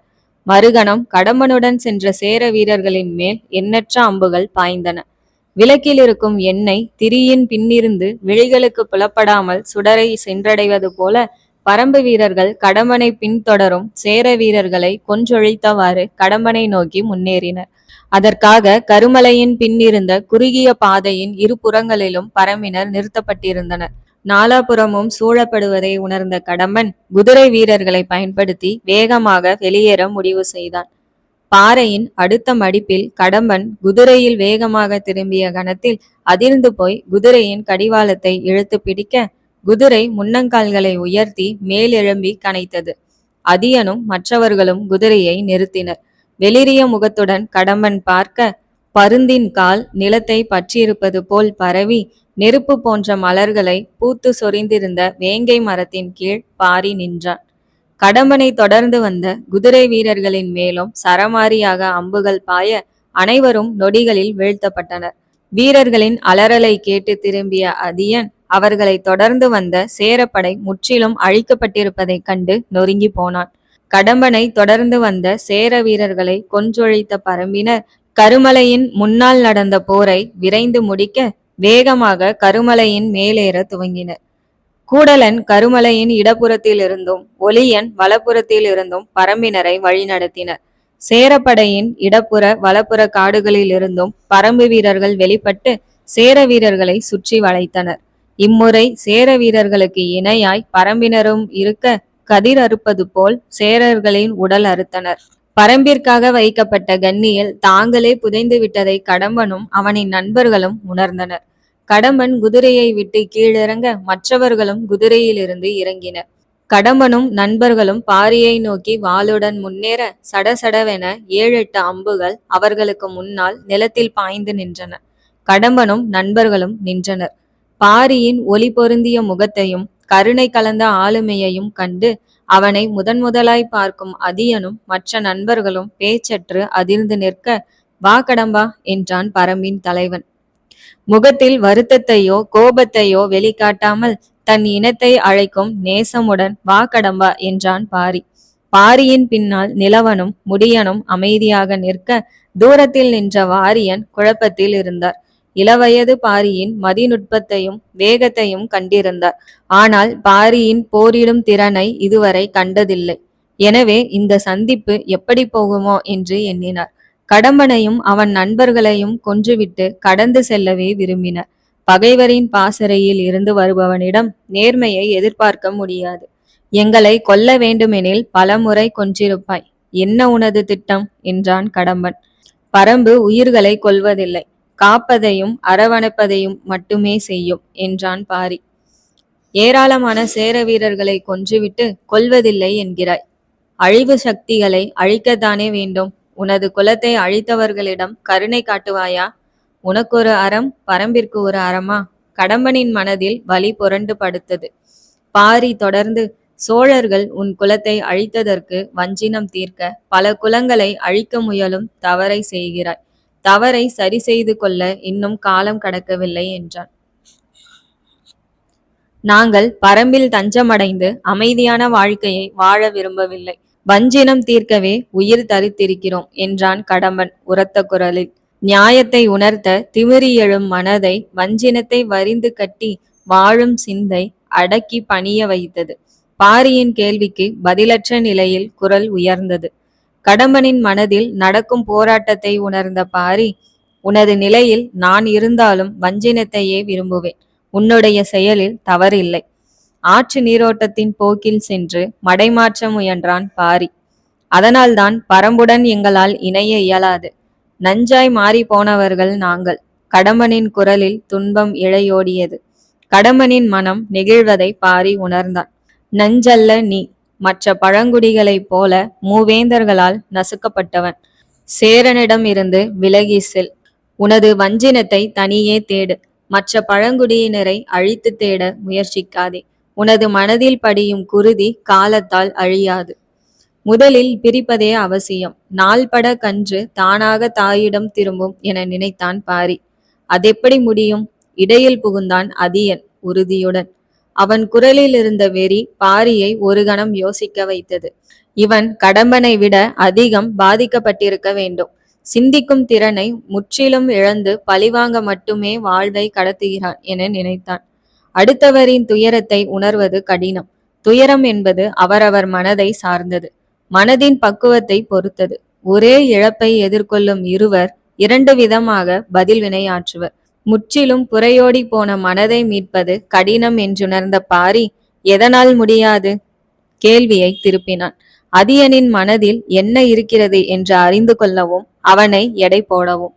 பரம்பை வீழ்த்திய பின் சோழ நாட்டின் மேல் படையெடுத்து சென்று எங்களின் வஞ்சினம் தீர்க்க உதவுவதாக சேரன் வாக்களித்திருக்கிறான் என்றான் அதியன். மகவை தாங்கி இருந்த மனைவி, மூத்த மகன், தாய், தந்தை என அனைவரும் வெட்டுப்பட்டு கிடந்ததைக் கண்டு மனம் பிறழ்ந்தவன் அதியன். தினமும் அந்த காட்சிகளை மனதில் எண்ணி வெறியேற்றி கொள்பவன். சோழனை கொன்றால் மட்டுமே தன் மனம் அமைதி அடையும் என்று எண்ணுபவன். சேரனின் உடல் கூட பரம்பை தாண்டாது. இடியென ஒலித்தது பாரியின் குரல். அதிர்ந்தது கருமலை. பரம்பு வீரர்கள் தலைவனின் உக்கிரம் கண்டு ஒரு கணம் ஒடுங்கினர். சேரனை விட்டு விலகி செல். சோழனை வஞ்சினம் தீர்க்க நீங்கள் உயிரோடு இருக்க வேண்டும். குரலை உயர்த்தி சொன்னான் பாரி. அதியனை அணுகும் விதத்தை மாற்றினான். சில குழந்தைகள் தாயின் பாசத்திற்கு மயங்கி மண்டியிடும். சில குழந்தைகள் தந்தையின் குரலுக்கு ஒடுங்கி மண்டியிடும். நீ எங்களுக்காக சோழனுடன் போரிடு, நாங்கள் உன்னுடன் சேருகிறோம். மண்டியிட மறுத்தான் அதியன். அடுத்த நாட்டின் மீது போர் தொடுக்கும் பழக்கம் பரம்பிற்கு இல்லை. அப்படியெனில் நீ எங்களுடன் போரிடு. நீ வெற்றி பெற்றால் எங்களை கொல்லவோ சேரப்படையை விட்டு விலகவோ சம்மதிக்கிறோம் என்றான் அதியன். பரம்பு வீரர்கள் சூழ்ந்துவிட்ட நிலையில் இனி சேரப்படைக்கு திரும்பிச் செல்ல அனுமதிக்க மாட்டார்கள்.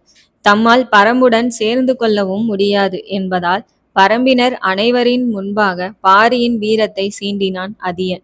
ஏதாவது ஒரு விதத்தில் சேரவேந்தனிடம் திரும்ப எண்ணினான். போரிடும் அவசியம் என்ன? கருணைக்கு கெஞ்ச வேண்டிய நேரத்தில் வரையறைகளை விதிக்கிறாய். வெடித்து வந்தன வார்த்தைகள் வாரியனிடமிருந்து. இல்லையெனில் அம்புகளை எய்து கொன்றுவிடுங்கள் எங்களை. வஞ்சினம் தீர்க்க இயலாமல் நடைப்பினமாய் வாழ்ந்தென்ன இறந்தென்ன? பாரியின் கருணையை தனது கவசமாக்கி கொண்டான் அதியன். பாரி பழங்குடியினருடன் சண்டையிட சம்மதிக்க மாட்டான் என்று உறுதியாக நம்பினான். கடம்பனையும் நண்பர்களும் பரம்பை விட்டு வெளியேற்ற நினைத்தான் பாரி. மீண்டும் சேரப்படையுடன் சேர்ந்து வஞ்சினம் தீர்க்க நினைத்தான் அதியன். அதியனால் நிலை மாறிவிட்டதை பாரி யோசிக்க, ஒருவேளை நாங்கள் வெற்றி பெற்றால் என கேள்வி எழுப்பினான் அதியன். பாரி வேறு வாக்குறுதியை தந்து விடுவானோ என பயந்த வாரியன், உங்களை சேரப்படையிடம் சென்றடைய அனுமதிக்கிறோம். அதன் பின் உயிர் பிழைத்திருப்பது உங்கள் திறமை என்றார் பரிகாசத்துடன். அனைவரும் ஒரு கணம் யோசித்த நேரத்தில் திடீரென 10 யவன வீரர்கள் உருவிய வாளுடன் குதிரையில் பாய்ந்து வந்தனர். கடம்பனை எல்லா நேரத்திலும் பின்தொடர்ந்திருக்க சேரவேந்தனால் நியமிக்கப்பட்டிருந்தவர்கள். அனைத்து யவனர்களின் எண்ணங்களும் கண்களும் பாரியின் மீதே இருந்தன. யானைகளின் தாக்குதலில் இருந்து தப்பி செம்மாஞ்சேரலும் வீரர்களும் செம்மலையின் சமவெளியினை அடைகையில் அங்கு சேர வீரர்களின் உடல்கள் சிதறி கிடப்பதை கண்டனர். படையின் பிற்பகுதியிலும் பரம்பினர்கள் தாக்கியிருக்கிறார்கள் என்பதை உணர்ந்ததும் சுகேசனை தேடச் சொன்னான் சேரவேந்தன். சற்று நேரத்தில் சுகேசனின் உயிரற்ற உடலை சேர வீரர்கள் கொண்டு வந்து கிடத்தினர். சுகேசனின் உடலை கண்டு செம்மாஞ்சேரல் அதிர, குதிரையின் வாயில் நுரை தள்ள அதை விரட்டி வந்த ராசசிம்மன் செம்மலையின் அடிவாரத்தில் வந்திறங்கினான். என்ன ஆயிற்று வேந்தே? யானை படையை பகைவர்கள் எப்படி வீழ்த்தினார்கள் என்று கேட்க, முதல் நிலைப்படை என்னவாயிற்று என்றான் சிம்மாஞ்சேரல். முதல் நிலைப்படை கருமலை சமவெளியில் நுழையாமல் கடம்பன் தலைமையில் தற்காத்து நிற்கிறது. தங்களின் நிலையை அறிய வந்தேன். தேனீக்களை வைத்து பரம்பினர் யானைகளை விரட்டியதை சேரவேந்தன் கூற, மண்ணிலிருந்து தாக்குவார்கள் என எதிர்பார்த்தால் பரம்பினர் விண்ணிலிருந்து தாக்கியுள்ளனர் என நினைத்தான் ராசசிம்மன். சேரவேந்தன் தொடர்ந்து, காடுகளுக்குள் யானைப்படையை பரம்பினர் தாக்கிய அதே நேரத்தில் படையின் கடைநிலையிலும் தாக்குதல் நடத்தியுள்ளனர். சுகேசனும் ஏராளமான வீரர்களும் கொல்லப்பட்டுள்ளனர் என்று கூற ராசசிம்மன் அதிர்ந்து போனான். தாக்கி அழிப்பதற்காக வந்த படையை காப்பதே பெருஞ்சிரமமாய் இருக்கிறது என்றெண்ணினான். இன்றும் நமது படை பெருத்த பின்னடைவை சந்தித்துள்ளது. பாரி சிறிது சிறிதாய் நம்மை சிதைத்து வருகிறான். பாரியை களத்திற்கு இழுக்க ஏதாவது உத்தியை நாம் செய்தாக வேண்டும். இல்லையெனில் கடல் கொள்ளும் நிலமாய் கரைந்து விடுவோம். ராசசிம்மன் தனது சிந்தனையில் மூழ்கியிருந்தான். தாக்குதலை முதல் நிலையில் எதிர்பார்த்திருக்க பரம்பினர் கடைநிலையில் தாக்கியுள்ளனர். இப்போது கடைநிலையில் தான் இருக்க முதல் நிலை தாக்குதலுக்குள்ளானால் கடம்பனின் நிலை என தோன்ற ராசசிம்மனுக்கு பகீர் என்றது.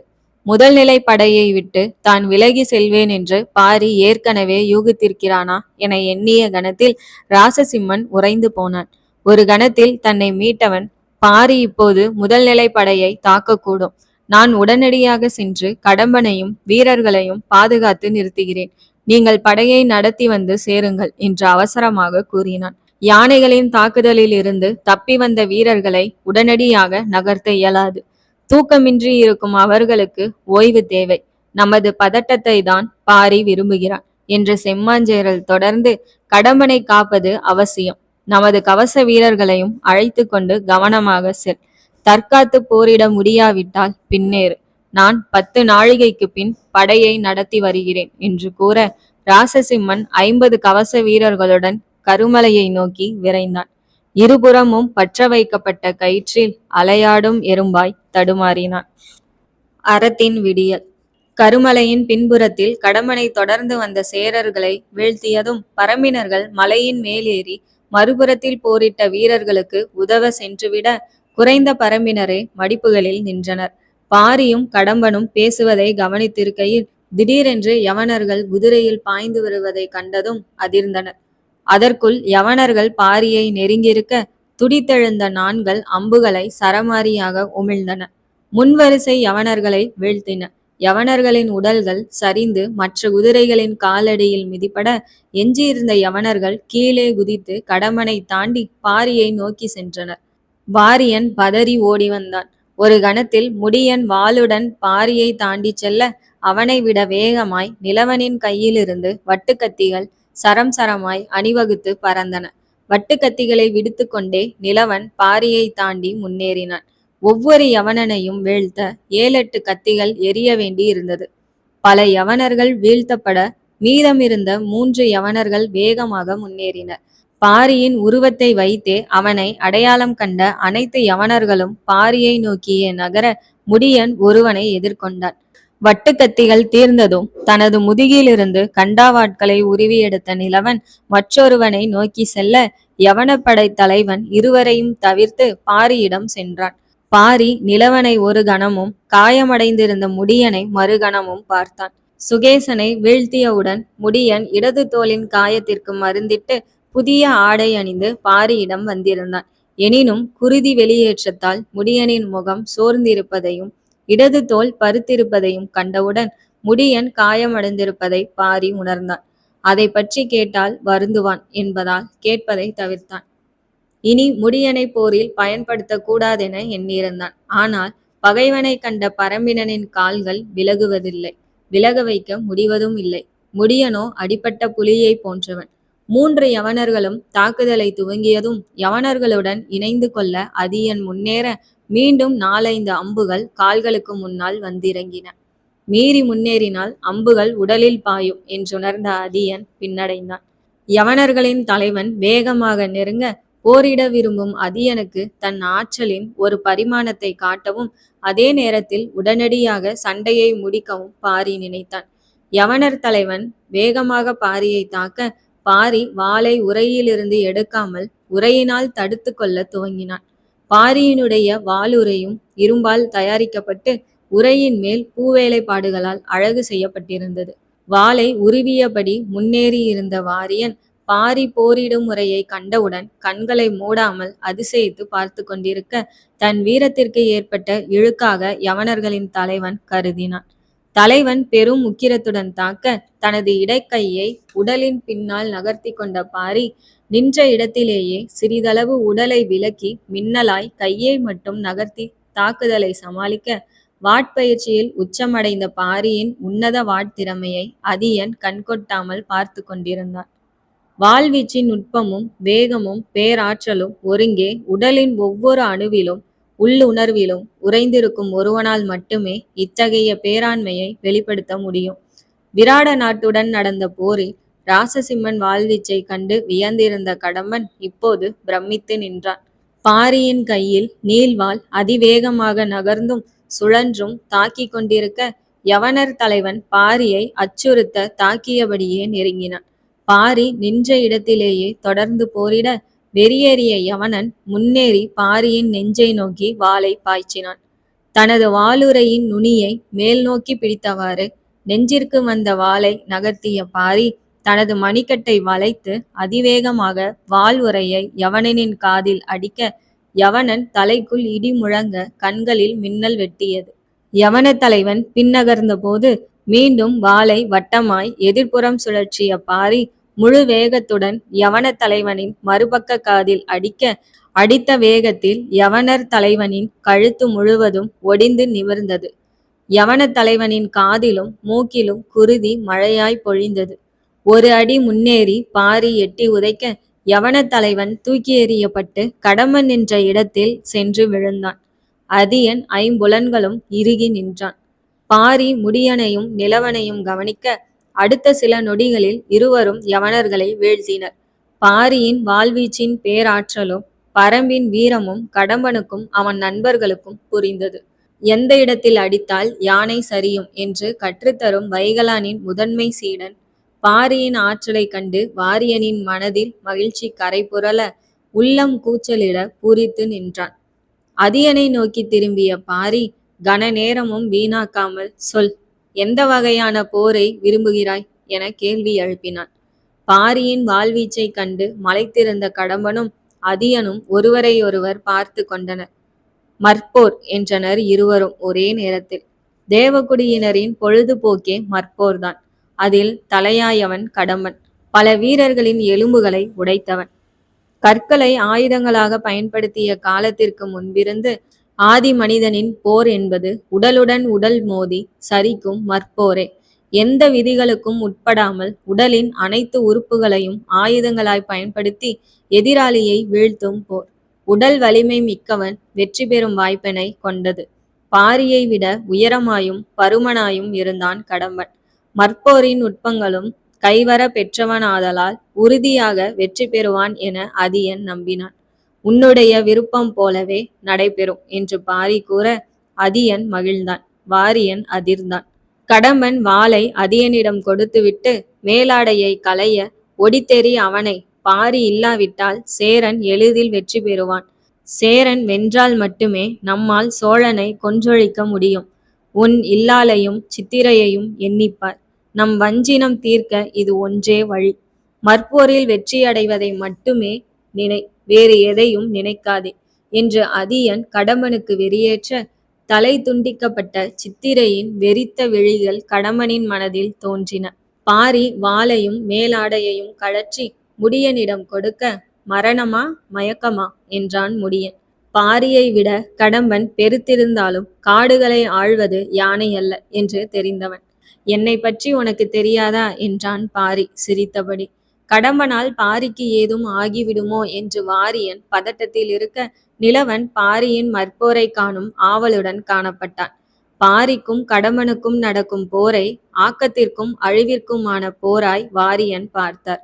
கொடுப்பவனுக்கும் பறிப்பவனுக்குமான போராட்டமாய் நிலவன் பார்த்தான்.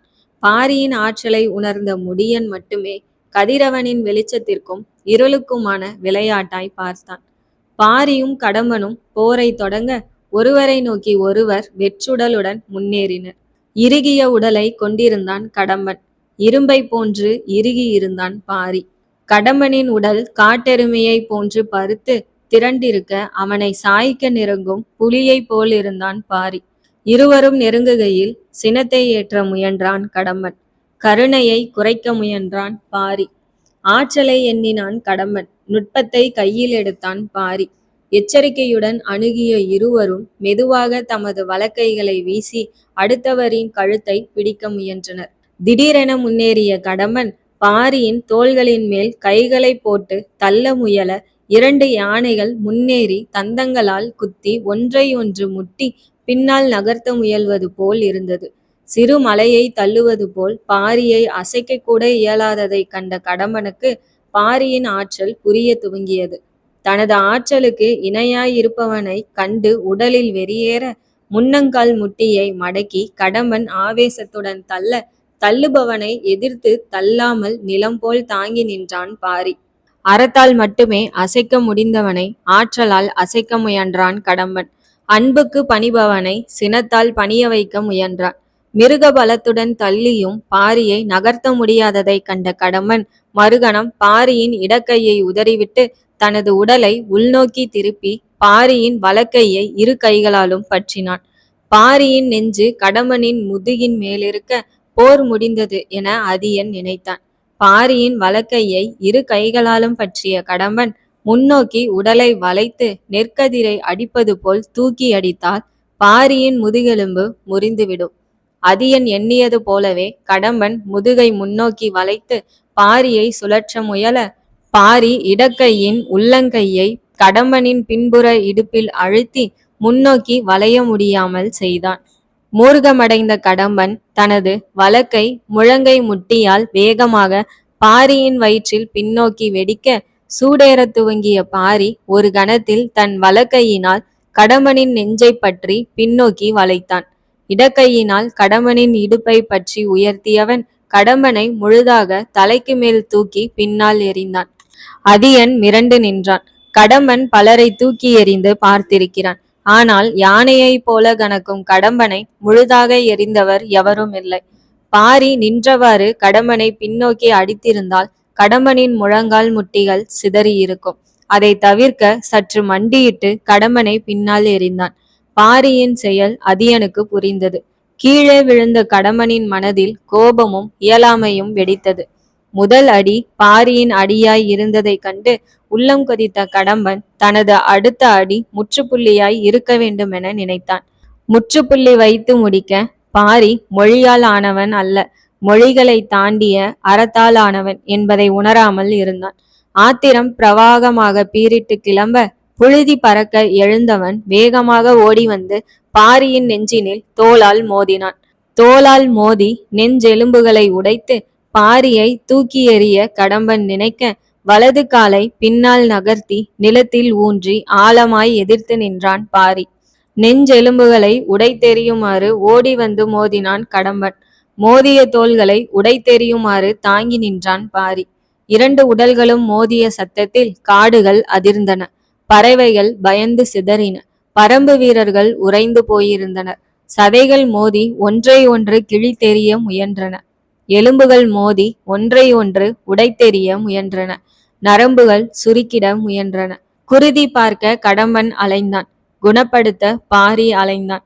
தன்மேல் மோதியவனின் தோள்களை பற்றி சுழற்றி எறிந்தான் பாரி. கடம்பன் விழுந்த இடத்தில் மண் தெறிக்க தன் வலது கையினால் நிலத்தை ஓங்கி உக்கிரத்துடன் அரைந்தான். அரைந்த கணத்தில் சூறை காற்றாய் சுழன்று எழுந்து நாடி நரம்புகளில் வெறியேற மீண்டும் முன்னேறினான். மீண்டும் மீண்டும் அலையென ஆர்ப்பரித்து வந்தான் கடம்பன். அவனை கரையென அடக்கி திருப்பி அனுப்பினான் பாரி. ஆற்றலும் நுட்பமும் தோற்றதை உணர்ந்து பாரியின் கவனம் சிதறும் தருணத்தை எதிர்நோக்கி தாக்கினான் கடம்பன். தருணங்களை உருவாக்கி கொண்டிருந்தான் பாரி. பாரியை முடமாக்குவது எப்படி என கடம்பனின் மனம் அலைந்தது. கடம்பனை முடக்குவது எப்படி என பாரியின் மனம் அசை போட்டது. பாரியை நெருங்கிய கடம்பன் பாரியின் கழுத்தை ஒடித்தெறிய வலக்கையை பாரியின் முகத்தை நோக்கி வேகமாக வீசினான். 2 முறை தலையை ஒதுக்கிய பாரி 3வது முறையில் கடம்பனின் வலக்கையை தன் வலக்கையினால் தாக்கி பின்னிக்கொள்ள இருவரும் அடுத்தவரின் கையை தோளுடன் பீத்தெறிய முயன்றனர். திண்ணிய தோள்களை உடையவன் கடம்பன், தினவெடுத்த தோள்களை உடையவன் பாரி. இருவரும் கைகளை முறுக்கிக் கொண்டு சுழல, அடுத்த கணம் நுட்பமாக கையினை விடுத்து கொண்ட கடம்பன் பாரியின் பின்புறத்திற்கு சுழன்று பாரியின் இடுப்பை தனது 2 கைகளாலும் கட்டிப்பிடித்து தூக்கி பின்னால் அடிக்க முயன்றான். நுட்பத்தை கற்றவன் கடம்பன், நுட்பத்தை உருவாக்குபவன் பாரி. பாரி வலது காலை உயர்த்தி கடம்பனின் முட்டியில் பின்னோக்கி உதைத்திருந்தால் கடம்பனின் வலதுகால் முட்டி நொறுங்கியிருக்கும். அதை தவிர்த்து கடம்பனின் 2 மணிக்கட்டுகளையும் தனது கைகளால் பற்றி கொண்ட பாரி தனது வலது காலை பின்னோக்கி நகர்த்தி கடம்பனின் காலுடன் பின்னி கொண்டான். தனது காலை விடுவிக்காமல் பாரியை தூக்கி பின்னால் அடிக்க இயலாது என்பதை உணர்ந்த கடம்பன் காலை உருவ முயற்சிக்க பாரி வெகு வேகமாக தனது தலையை அம்பு போல் பின்னோக்கி செலுத்தி தன் பின்னந்தலையால் கடம்பனின் மூக்கில் வெடித்தான். இடி இறங்கியது போலுணர்ந்த கடம்பன் கைகளை தளர்த்த பின்னால் திரும்பிய பாரி தனது வலக்கையை வீசி வேகமாக கடம்பனின் நெஞ்சில் அடிக்க புலியின் முழுவேக வீச்சில் அடிபட்டது போன்று தூக்கி எறியப்பட்ட கடம்பன் தூரத்தில் சென்று விழுந்தான். பாரியின் தேகத்தை கண்களால் அளவெடுக்க முடியும், பாரியின் ஆற்றலை கனவினாலும் அளவெடுக்க இயலாது. மலையின் அளவிற்கேற்ப பொறுமையுடன் வளர்ந்து வெடிக்கும் எரிமலையைப் போல் தாக்கும் பகைவனுக்கேற்ப தன்னை வளர்த்து வெடித்து சிதறுபவன் பாரி. தடுமாற்றத்துடன் எழுந்த கடம்பனின் மூக்கில் குருதி வடிய, கண்கள் இருள, இறுதி முயற்சியாக முன்னேறிய கடம்பன் வெறியுடன் வேகமாக பாரியை முட்டி சரிக்க ஓடிவர, இம்முறை பாரி புயலாய் முன்னேறினான். இருவர் உடலும் நேருக்கு நேர் நெருங்கிய கணத்தில் இடதுபுறம் மின்னலாய் நகர்ந்த பாரி ஒரு நொடியில் வளைந்து கடம்பனின் பின்புறம் வந்து கடம்பனின் இடுப்பை பற்றினான். வேகமாக பாய்ந்த புலி ஒரு கணத்தில் காட்டெருமையின் மீதேறி சரிக்க முயலுவதைப் போல கடம்பனின் இடுப்பை பற்றி தலைக்கு மேல் தூக்கி சுழற்சி எறிய கடம்பன் தள்ளி போய் விழுந்தான். விழுந்தவன் அசைவற்று மயங்கி கிடக்க, விலகுகிறீர்களா இல்லை மரணமா என்று சத்தமாக கேட்டவாறு முடியனை நோக்கி சென்ற பாரி அவனின் கையிலிருந்த உறையிலிருந்து தனது வாளை உருவி எடுத்தான். வேகமாக கடம்பனை நெருங்கி அவன் கழுத்தை நோக்கி வாளை ஓங்க, வேண்டாம் என அலறினான் அதியன். முடியன் உள்ளுக்குள் சிரித்தான். கையில் ஓங்கிய வாளுடன் அதியனை நோக்கி சினத்துடன் திரும்பினான் பாரி. அதியன் மண்டியிட மற்றவர்களும் மண்டியிட்டனர். சேரப்படையை விட்டு விலகி செல்கிறோம் நாங்கள். அவன் ஒருவன்தான் எங்களை வழிநடத்த இருக்கிறான். அவனும் இல்லாவிட்டால் நாங்கள் என்றைக்கோ உயிர் வாழ்வதை விடுத்திருப்போம் என்றான் அதியன். புயலடித்து ஓய்ந்ததை போலிருக்க ஓங்கிய வாளை கீழிறக்கினான் பாரி. எங்கள் வீரர்கள் சோழ நாட்டு எல்லை வரை வழிகாட்டுவார்கள். உங்கள் விருப்பப்படி செயல்படுங்கள். மெதுவாக எழுந்த தேவக்குடியினர் கடம்பனை நோக்கி தளர்வுடன் நடக்க காடன் கடம்பனை தன் தோளில் தூக்கி கொண்டான். பாரியின் குறிப்பறிந்து 2 வீரர்கள் அவர்களுடன் இணைந்து கொள்ள பழங்குடியினரை காப்பதிலிருந்து பரம்பு ஒருபோதும் பின்வாங்காது. கடம்பனும் நீங்களும் வஞ்சினம் தீர்த்த பின்னர் வாருங்கள். பரம்பு உங்களை அரவணைக்க எப்போதும் காத்திருக்கும், எவரிடம் இருந்தும் என்றான் பாரி. தேவக்குடியினர் விலகியதும் நிலவன் வேகமாக சென்று பாரியை இறுக கட்டி கொண்டான். ஒரு கணம் அவனை வெட்ட போகிறாயா என பயந்து விட்டேன் என்று நிலவன் கூற, நிலவனின் நெற்றியில் விழுந்த கற்றை முடியை கையினால் ஒதுக்கிய பாரி, என் குடியை நானே அழிப்பேனா என்று கூறி சிரித்தான். பாரியை நெருங்கிய வாரியன், ஆதிரையின் சோழ போருக்கு இணையான வீரத்தை இன்று நான் கண்டுவிட்டேன் என்று சிரித்தபடி பாரியையும் நிலவனையும் சேர்த்து அணைத்து கொண்டார். பாரியின் கருணையையும் வீரத்தையும் கண்டு முடியனின் கண்களில் நீர் கசிய முன்னேறி தலைவனின் கைகளினுள் அடைக்கலம் புகுந்தான். சுற்றி இருந்த பரம்பின் வீரர்கள் அனைவரும் மகிழ்வுடன் பார்த்திருக்க, மனம் நிகழ்ந்த சூரியன் நிறம் மங்கி மேற்கில் மறைய துவங்கினான். தீப்பூக்கள். பரம்பின் தாக்குதல்கள் சேரப்படையை பேய் காற்றாய் சுழன்று நாற்புறமும் தாக்கியவாறு இருக்க, சேரவேந்தனை நீங்கிய ராசசிம்மன் கவச வீரர்களுடன் அடற்காடுகளின் வழியாக கருமலையை நெருங்குகையில் சேர வீரர்கள் எதிரே ஓடி வருவதைக் கண்டு குதிரையை நிறுத்தினான். வீரர்களை நெருங்கியவுடன் என்னவாயிற்று என்று கேட்க, பரம்பினர் தாக்கினார்கள், ஏராளமானோர் இறந்து விட்டனர், நாங்கள் மட்டுமே தப்பி வர முடிந்தது என்றான் ஒருவன். துணை தளபதி கடம்பன் என்னவானான்? தெரியவில்லை. நீங்கள் செம்மலை சமவெளிக்கு செல்லுங்கள் என கூறிவிட்டு குதிரையை விரட்டிய ராசசிம்மன் கருமலையை நெருங்கிய போது சமவெளி முழுவதும் பரம்பினரின் ஆதிக்கத்தில் இருப்பதை கண்டான். கடம்பன் கொல்லப்பட்டானா அல்லது தப்பிவிட்டானா என தெரியாமல் தயங்கி நின்றான். சில நொடிகளுக்கு பின் குதிரையை திருப்பி செம்மலைக்கு செலுத்தினான். ஒரு நாழிகையில் சேரவேந்தனை அடைந்த ராசசிம்மன் முதல் நிலைப்படை அழிக்கப்பட்டதை கூற சேரவேந்தன் சிந்தனையில் ஆழ்ந்தான். சிறிது நேரத்திற்கு பின் கடம்பன் உயிரோடு இருப்பானா என கேட்டான். தெரியவில்லை. உயிரோடு இருந்தால் நம்மை வந்தடைவான். நாம் காத்திருப்போம். இதற்கு மேல் படையை அடர் காடுகளுக்குள் நடத்தி செல்வது சரியல்ல. மேலும் கருமலை சமவெளி சிறியது. அங்கு நமது படைகளை இன்றிரவு தங்க வைக்க முடியாது. நாளை காலை படையை நடத்தி செல்வோம். ஆனால் கடம்பன் இல்லாமல் கொடியூர் சென்றடைவது எப்படி? எனது காக்கும் வீரர்கள் இருவர் பாணர்களுடன் கொடியூர் சென்று திரும்பியுள்ளனர். அவர்களால் கொடியூருக்கு வழிகாட்டி அழைத்து செல்ல முடியும் என்கின்றனர். அவர்கள் சொல்லும் திசையில் தொடர்ந்து செல்வோம். பாதிக்கும் மேற்பட்ட படையை இழந்த பின்னும் சேரவேந்தன் உறுதியுடன் இருப்பதை எண்ணியவாறு இன்றிரவும் பரம்பின் தாக்குதல் இருக்கும் என்றான் ராசசிம்மன். படையின் சிறந்த நாள் வரை உடன் தளபதியாக்கு. சமவெளியின் 4 புறங்களிலும் காவல் நிறுத்து. பன்றிகள் நுழையாமல் இருக்க ஏற்பாடுகளை செய். இருளும் வரையில் வீரர்களை உறங்கி ஓய்வெடுக்க சொல். மற்றொரு நீண்ட இரவு உள்ளது. ராசசிம்மன் வெளியேற முயல பரம்பை வெற்றி கொண்டு திரும்பியதும் வீரர்களுக்கு பொன்னும் பொருளும் ஏராளமாய் அளிக்கப்படும் என்று கூறு. மனதளவில் தளர்ந்திருப்பவர்களிடம் மீண்டும் நம்பிக்கையை ஏற்படுத்துவோம் என்றான் செம்மாஞ்சேரல். ராசசிம்மன் தலையசித்துவிட்டு வெளியேறினான். கருமலையின் அடிவாரத்தில் பாரியும் மற்றவர்களும் அமர்ந்திருந்தனர். பாரி இன்றிரவு முடியனும் வாரியனும் ஓய்வெடுக்கட்டும் என்றவுடன் நிலவன் நான் போகட்டுமா என்று கேட்க பாரி நிலவனை பார்த்தான். போரே நடக்காது என கூறி என்னை ஏமாற்றாதே என்று சிரித்தான் நிலவன். இன்றைய இரவு தாக்குதலை நிலவனும் இளங்கீரனும் வழி நடத்துவர் என்று பாரி கூற நிலவன் ஒரு கணம் அதிர்ந்தவுடன் மகிழ்ச்சியில் துள்ளினான். இளங்கீரனாலும் மகிழ்ச்சியை கட்டுப்படுத்த முடியவில்லை. வாரியன் கேள்வியுடன் பாரியை பார்த்தார். இளையவர்களே முக்காலத்தையும் இணைப்பவர்கள். தொன்மையின் மரபுகளை நீரோட்டமாய் எடுத்து செல்பவர்கள். அவர்களை கொண்டே எதிர்காலத்தை கட்டுப்படுத்த இயலும். இருவரும் தலைமை பண்பை கற்றுக்கொள்ளட்டும். நான் அவர்களுடன் இருக்கிறேன் என்றான் பாரி. அதுவும் சரிதான். இவர்களின் பயிற்சிக்காக மீண்டும் ஒரு மன்னனை போரிட அழைக்க இயலாது என்று கூறி சிரித்தார் வாரியன். போரை பயிற்சி என வாரியன் குறிப்பிட்டதை எண்ணி அனைவரும் சிரித்தனர். பாரி தொடர்ந்தான். சென்ற முறை போல சேரப்படையை ஏமாற்ற இயலாது. இன்றிரவு நமது தாக்குதலை எதிர்பார்த்து இருப்பர். போரில் 2 வகையான உத்திகளை கடைபிடிக்க வேண்டும். முதலில் பகைவன் நம்மை தாக்கும் உத்தியை கணித்து அதை நமக்கு சாதகமாக மாற்றுவது. இரண்டாவது, பகைவன் எதிர்பார்த்திராத தாக்குதலை நாம் உருவாக்குவது.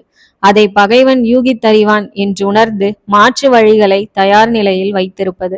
இம்முறை மலையை கைப்பற்றுவது எப்படி என செம்மாஞ்சேரலுக்கு பாடம் கற்றுத்தரப் போகிறோம் என்று கூறிய பாரி தனது உத்தியை விவரிக்க துவங்கினான்.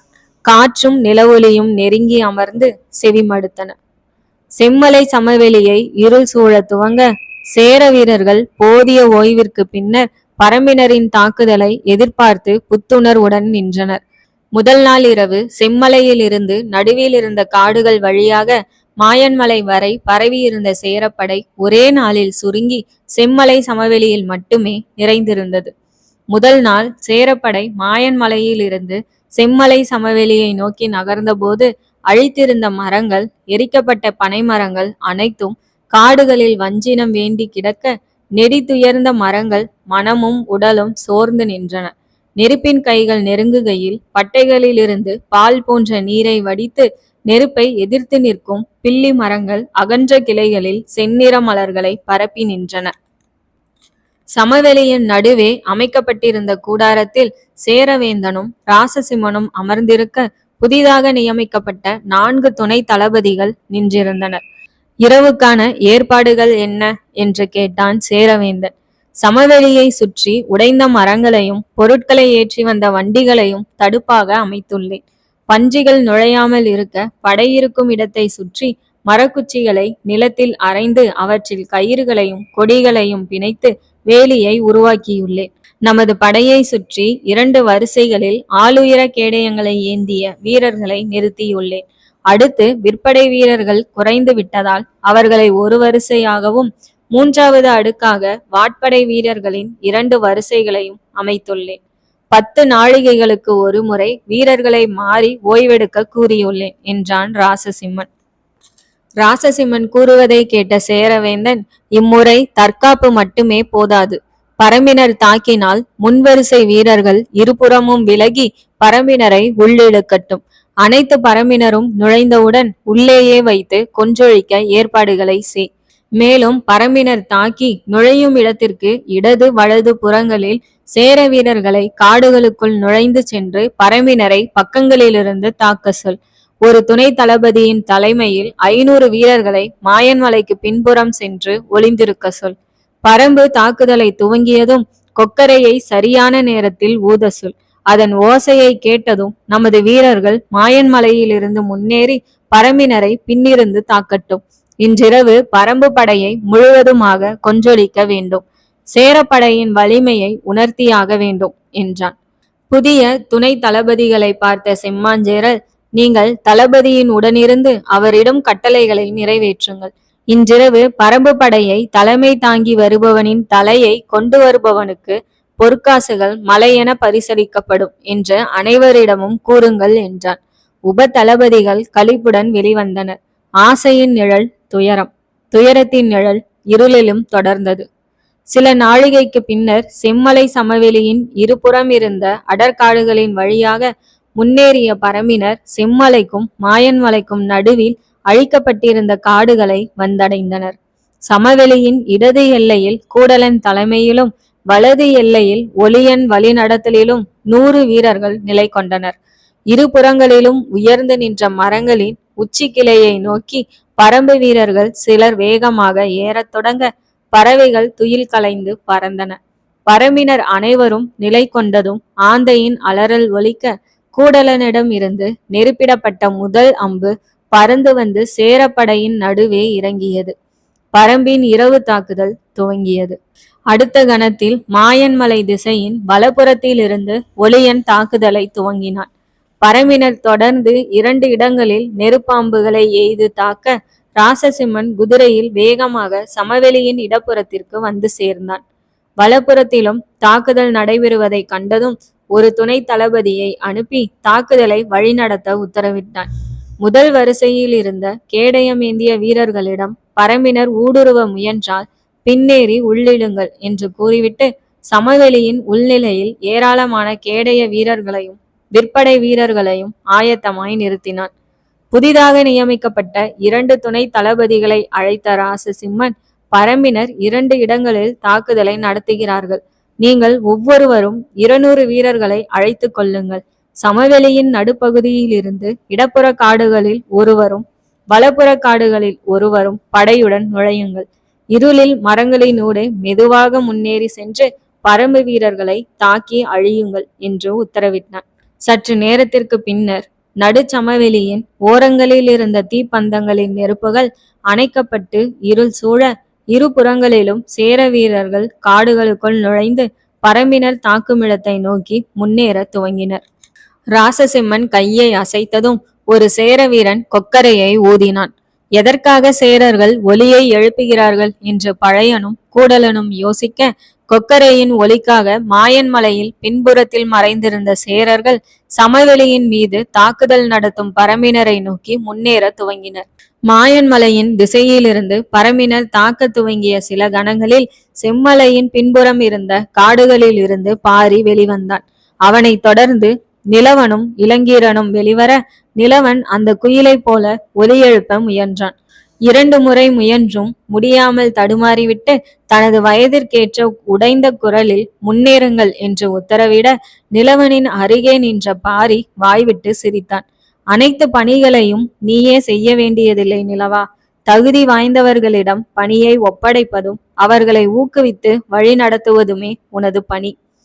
நீயே ஒலி எழுப்பு என்று நிலவன் அருகில் இருந்த காடைக்குடி நண்பனிடம் கூற, விரல்களை இறுக்கமாக வைக்க வேண்டும் என்று கூறிய நண்பன் விரல்களை கோர்த்து வாயருகே குவித்து அந்த குயிலின் ஒலியை எழுப்ப காடுகளிலிருந்து பரம்பின் வீரர்கள் நேர்கோடாக வெளிப்பட்டு 2 வரிசைகளில் செம்மலையை நோக்கி முன்னேற துவங்கினர். செம்மலையின் இரு புறங்களிலும் சேர வீரர்கள் காவலுக்கு இருளில் அமர்ந்திருந்தனர். பலர் உறங்கிக் கொண்டிருக்க சிலர் அமர்ந்தவாறு காவல் காத்தனர். காவலுக்கிருந்த சேர வீரர்கள் நிலவின் ஒளியில் பரம்பினரின் அசைவை கண்டவுடன் மற்றவர்களை எழுப்பினர். செம்மலைக்கு எதிரே நேர்கோடாய் முன்னேறிய பரம்பினர்களின் முதல் வரிசை வீரர்கள் முழங்காலிட்டு அமர்ந்து நெருப்பு அம்புகளை எய்ய துவங்கினர். பரம்பினர் தாக்க துவங்கியவுடன் சேர படையினரிடம் பதட்டம் உருவாகியது. சேர வீரர்கள் வேகமாக எழுந்து தாக்குதலை எதிர்கொள்ள ஆயத்தமாகினர். ஆளுயர கேடயமேந்திய வீரர்கள் முன்பாக நின்று கொள்ள அவர்களின் பின்னால் இருந்து சேர வீரர்கள் பதில் அம்புகளை எய்தனர். முதல் வரிசை பரம்பினர் நெருப்பு அம்புகளை எய்துவிட்டு மீண்டும் அம்புகளை பற்ற வைத்து நாணில் பொருத்தும் இடைவெளியில் 2வது வரிசை வீரர்கள் முதல் வரிசையை தாண்டி சென்று வளரியை கையில் எடுத்தனர். வளரி ஓர் எரி ஆயுதம். நின்ற இடத்தில் இருந்து பகைவரை வீழ்த்த பயன்பட்ட வாளானது தொலைவில் இருக்கும் பகைவனை தாக்க வேண்டிய நிலை வந்தபோது காற்றில் மேலெழும்பி பறக்கும் வடிவத்துக்கு மாறியது. நேரான வாள் பிறை நிலவாக வளைந்தது. ஒரு புறம் கனமாகவும் மற்றொரு புறம் லேசாகவும் மரம் அல்லது இரும்பினால் செய்யப்பட்ட ஒப்பற்ற எரி ஆயுதமாக மாறியது. இவற்றில் திரும்பி வரும் வகை, திரும்பி வராத வகை என்று 2 வளரிகளை பரம்பினர்கள் பயன்படுத்தினர். இன்றைய இரவு போருக்கு பரம்பினர் திரும்பி வரும் வகையை கொண்டு வந்திருந்தனர். சேர விற்படை வீரர்கள் நாணில் அம்புகளை பொருத்தி குறிப்பார்க்கும் போதே அரைவட்டமாய் காற்றை கிழித்து கொண்டு பறந்து சென்ற வளரிகள் சேர வீரர்களின் கழுத்திலும் உடலிலும் அதிவேகமாக பாய்ந்திறங்கின. கேடயமேந்தியவாறு சேர வீரர்கள் நேராக வரும் அம்புகளை எதிர்பார்த்திருக்க அவர்களின் இடப்புறத்தில் இருந்தும் வலப்புறத்திலிருந்தும் ஏராளமான வளரிகள் பறந்து சென்று சேர வீரர்களை வீழ்த்தின. பறக்கும் பாம்புகளைப் போல எண்ணற்ற வளரிகள் காற்றின் சீறலுடன் பாய்ந்தன. காற்றின் ஓசை இசையாக சேர வீரர்களின் கதறல் பாடல் வரிகளாயின. பகையின் கழுத்தை தவறவிட்ட வளரிகள் மீண்டும் எரிய சொல்லி பரம்பினரின் கைகளுக்கு அரைவட்டமாய் திரும்பி வந்தன. முன்னேறியவாறே கையை உயர்த்தி வளரியை பற்றிய பரம்பு வீரன் மீண்டும் வீசினான். குருதியை சுவைக்காமல் வளரி அடங்க மறுத்தது. உயிரை சுவைக்காமல் பரம்பினன் அடங்க மறுத்தான்.